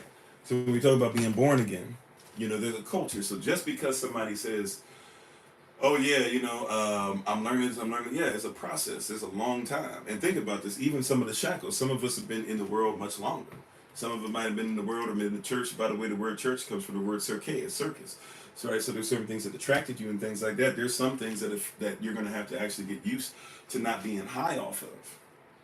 Right, certain things like on social media, you watch certain things and it makes you go, ooh, ooh, ooh, and your brain is literally having an orgasm. You don't know this. Those of you who are foodies, they make food that actually has the same things go off in you that happens when you're having a sexual experience. You get married to the food experience. That's why it's difficult to actually get rid of it, because you got to divorce your food. You know what I'm saying? That's why some of you eat stuff and you're like, oh, you're having a married experience. That's supposed to come out of marriage, not because you eat something. I'm just saying. They put this up there for a reason. But we have to recognize and realize this stuff. and see what they're doing. So that's what I'm saying. I don't mind, I mentioned books here or there. I talk about different things. I've talked about maybe bringing the book club thing back. Maybe we'll do something like that at some point. I'm just going through a lot personally right now. So people are starting to see I'm starting to turn it back up again because we're almost out of some things personally that we've been going through for years, and finally reared its ugly head to a place where we just had to be like, we got to deal with this to make sure we're straight. But yeah, it's a lot of there's a lot of stuff that goes on, and you have to make sure that you're going through a process and going through it being cultural and it being every day, not just on Sunday, not just on Bible study night, right? Not for 2 hours and then we go to, I don't know, Golden Corral or wherever your places of choice. I don't know if Piccadilly's exists still or whatever, but all these places you would go to, and you just go and you go right back to doing the same stuff that you said that you're not going to do, and cussing and fussing and blah blah. It has to be every day, right? Every day. It has to be when my children come into my presence, they're going to do it. They don't have no choice, right? As for me and my house, the word house in Hebrew doubles for the word family. So that's why I'm saying it's a cultural thing, right? You live it long enough, a lot of this stuff starts to jump off the page because you do it, right? I'll end on this. I really will end. I feel like I'm doing the preacher thing. I'm coming to a close. But our time is literally almost up for today. We'll be back on tomorrow. Or yeah, somebody will be back on tomorrow, no matter what, 8 a.m. Eastern New York time. And we'll get ready to do our shout out in a second. And if you want to be able to contact us or whatever, or make sure you get on certain lists or be part of things virtually, physically, whatever we have going on, maybe we can be on your stuff and support your stuff or support each other. Who knows? But we'll give that information out on our shout out. Just stick around for after the dismissal on TikTok. But here's the very last thing for today. I've talked about this before, but just Holy Spirit said, say it again.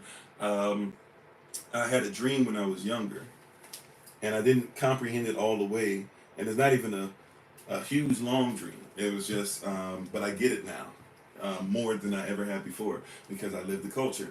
I used to have this dream where I was young, I was a child, and I would wake up from sleep, and I was inside a tent. I was inside a tabernacle, hence the term Feast of Tabernacles. I was inside a tent, and I would walk outside, and I would see everybody moving and dressed the way we would, and all these different things.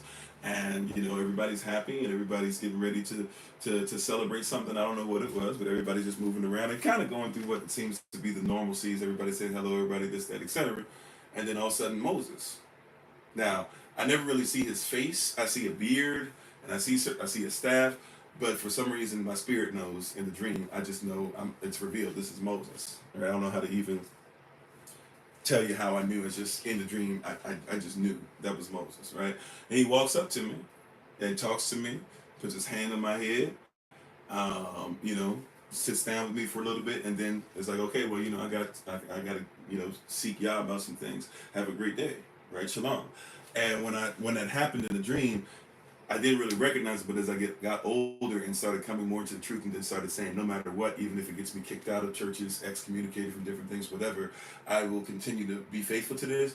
I realized, one of the biggest parts of the Bible that's missing is that we don't live this every day, and that we are not together every day. Because everything in that Bible is about a family. We were family. We are family. And whether you're grafted into that family or you're born by blood or whatever the case might be, we were people that kept law, were true on certain things, and Moses was my family. And when it got to that, it's like, so this isn't some separate, right? This isn't some separate thing. This is like, a book of redemption even. Like, I've been redeemed. Remember we talked about that word even, redeem. If y'all redeem something, what is to deem? Deem means to consider. So if I've been redeemed, I've been reconsidered, right? And it says these things are brought back to our remembrance. If something's brought back to your remembrance, it means I was a member of something. Then something happened that caused me to be dismembered or cut off. And now I'm coming back into remembrance, which is why we even talk about in holy days. The Bible says if you don't follow holy days, you can be utterly cut off, dismembered. So one of the ways you come back into membership? Culture. Every day, make sure you're getting back into the holy day thing. And next thing you know, when you start doing this, it hits different. Now you go, when I go to a Pentecostal church, they keep talking about the day of Pentecost, but every year from the year of Passover, 50 days after Passover, every year there was a day of Pentecost. I look at it a lot different because I live it every day, every year. I don't have to go to a Pentecostal service to recognize what Pentecost is, right? And our day of Pentecost coming up soon, June 16th. Amen. But thank you, everybody. I appreciate you. We'll be on later this evening for the live session at 8 p.m. Eastern New York time on Kofi_42. I apologize about the confusion that's rising. I was ready to go on time and didn't know that TikTok had canceled us and said we couldn't come on until 8:30. I still don't get it, but hey, it is what it is. So that's why we started on Kofi_42 and tried to come over to Kofi_43. So prayerfully all that be taken care of. Tomorrow we will have a word given, prayerfully by a guest. But if not, I'll be ready to go at 8 a.m. Eastern New York time. So we'll try to put that in our Google Calendar invite and try to add the new emails for those of you who have filled out the information for us on the form. We'll try to make sure we send that out to you guys to make sure that you have all that ready to go. Let's see. June 16th, obviously, is going to be our day of Pentecost. Those who are physically coming, we're going to be in Lanham, Maryland, and we'll be ready to meet up all day. If you're coming on virtual only, it's going to start virtually at 6 p.m. Eastern New York time. Then June 22nd, coming up very soon. If you're in Atlanta, Georgia, or if you're close enough to come on June 22nd, we're going to make sure that we meet up throughout that day as well. The event that day starts at 3, and we'll probably do like a little light something to eat together once we finish the live session and once we finish, Shabbat school for the babies. If you have babies you want to bring along to be part of Shabbat school, that'd be awesome too. But Elder Alma and I have been asked by Minister Dr. Tamar, who's in charge of the service that starts at 3. I'm not sure if we'll be able to do that virtually, but our part that we're doing, we'll try to see if we can record it for you and be able to share it with you later on. So we'll make sure we have that part for you. At least I have to ask permission on what we can and can't record. I know we can probably record what we do as far as recording, everything. We'd have to ask permission to make sure we have permission, and there's reasons why sometimes they can't give permission, so we just have to be careful with that. But either way, those who are coming physically will be there. That starts at 3, and then we'll be prepared to then eat, dinner together right after the event is over and break bread. We're asking you guys once again, not so much for Pentecost on June 16th, even though we do ask, as part of our culture, to make sure we have a wave offering. So if you can bring something, we can wave before the Most High in some way, shape, or form. We appreciate that. But on June 22nd, we're asking, we won't be able to take care of your food in the rising or in the evening. SOC doesn't have the money to do so. So if you're coming physically, just be prepared. Or if you're somebody who might even have a little extra and can bless somebody who's doing something, who's coming. I'm not saying I can't help anybody at all. I'm just saying, just be prepared. It's kind of BYOM or BYOC, bring your own currency, if you don't mind, for that on that evening or in that day, of course. But thank you all. We appreciate you. We honor you. We hope that you guys are doing well. And hopefully you got something great out of today. So we're going to get ready to do our shout out. If you've never done one with us before, just stick around and we'll explain how that works right after the dismissal. We hope that everybody has a great day, a grand day, and continues to have a grand time in Yehovah. We thank everybody who was able to come on and be part of what we were doing yesterday when we had our SOC University Zoom meeting. I think it went well. And I know that we got a lot of different things that people wanted to know about and wanted to research and wanted to learn from. And some things that we have suggested that we were going to add to our curriculum. So hopefully you guys are ready for that. We are going to be obedient to what you guys asked. And we thank you for giving us, your time, talent, effort, energy, and especially for those of you part of hashtag SO University because of the tier, even, as many of you do, even resources that you guys put towards this: time, talent, effort, energy, and even finances, things of that nature. So we appreciate you all. We thank you again. I'll be before you again this evening. Hopefully we'll see you guys tomorrow. Or just for tomorrow's usually Wednesdays is usually our day off, but we'll be on tomorrow. So hopefully you'll join us for a little bit, and it'll be shorter than usual. And of course, supporting the things that happen in the evening with SOC. Please make sure you're doing hashtag SOC, supporting each other's businesses, all that stuff. If you're interested in soaps, of course, still please make sure. And also, too, we have different things that we've been keeping up, that we've been putting up for helping people with fundraising. I will say we'll start it on Thursday. We do have, I'm not sure if it's 2 families yet or not, but we do have at least one family that is in need. We haven't done something like this in a while. So maybe starting Thursday, I'll try to check with them again. Maybe we can try and take about 9 days to see if you do have something extra or something that Yah puts in your heart to bless a family with. We're going to try and make sure that we sow a seed. And so if you're able to do so, that we would be very grateful for you doing so. And we thank you guys. I know we're already doing something to help out Minister Shantae's daughter and stuff. So when you see that pop up on the screen, or I'll try to put it on YouTube as well. I don't think I put it on YouTube yet. But we'll try to make sure. And you can also look on Facebook in the Servants of Christ group. If you can donate something, it's like a Krispy Kreme fundraiser.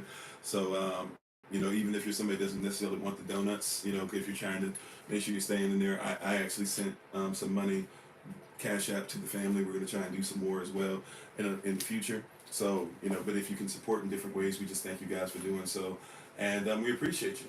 So we honor you. And make sure if you do send it in that manner, or even if you send it to the family, put in the actual description, no matter how you send the money, what app you use, please make sure you let us know it is for the family, it is for this, it is for that, it is for SOC, it's a tithe, whatever you're using it for, so we can make sure that we put it in the place it deserves to be used or saved for what Yah has for us. All right?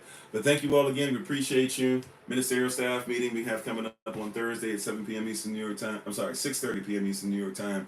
And next week, start looking up. You're going to see on the website and many different places that posted, wherever region you're in, we're going to start having Zoom meetings just for your area. So we want to get back in the habit of doing that again, because for us, once again, it's not just virtual, it's reality. We got to get back to meeting up with each other on a regular basis and not feeling like we're out on the island. We have so many people that are sometimes like right down the street almost from each other. It's crazy that we're not fellowshipping more than we do. So we got to make this happen, okay? And be back on track. And this is a nation, so nation building. Amen.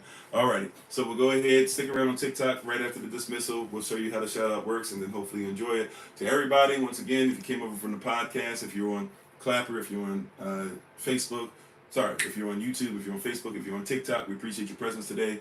We give our honor and praise to the Most High.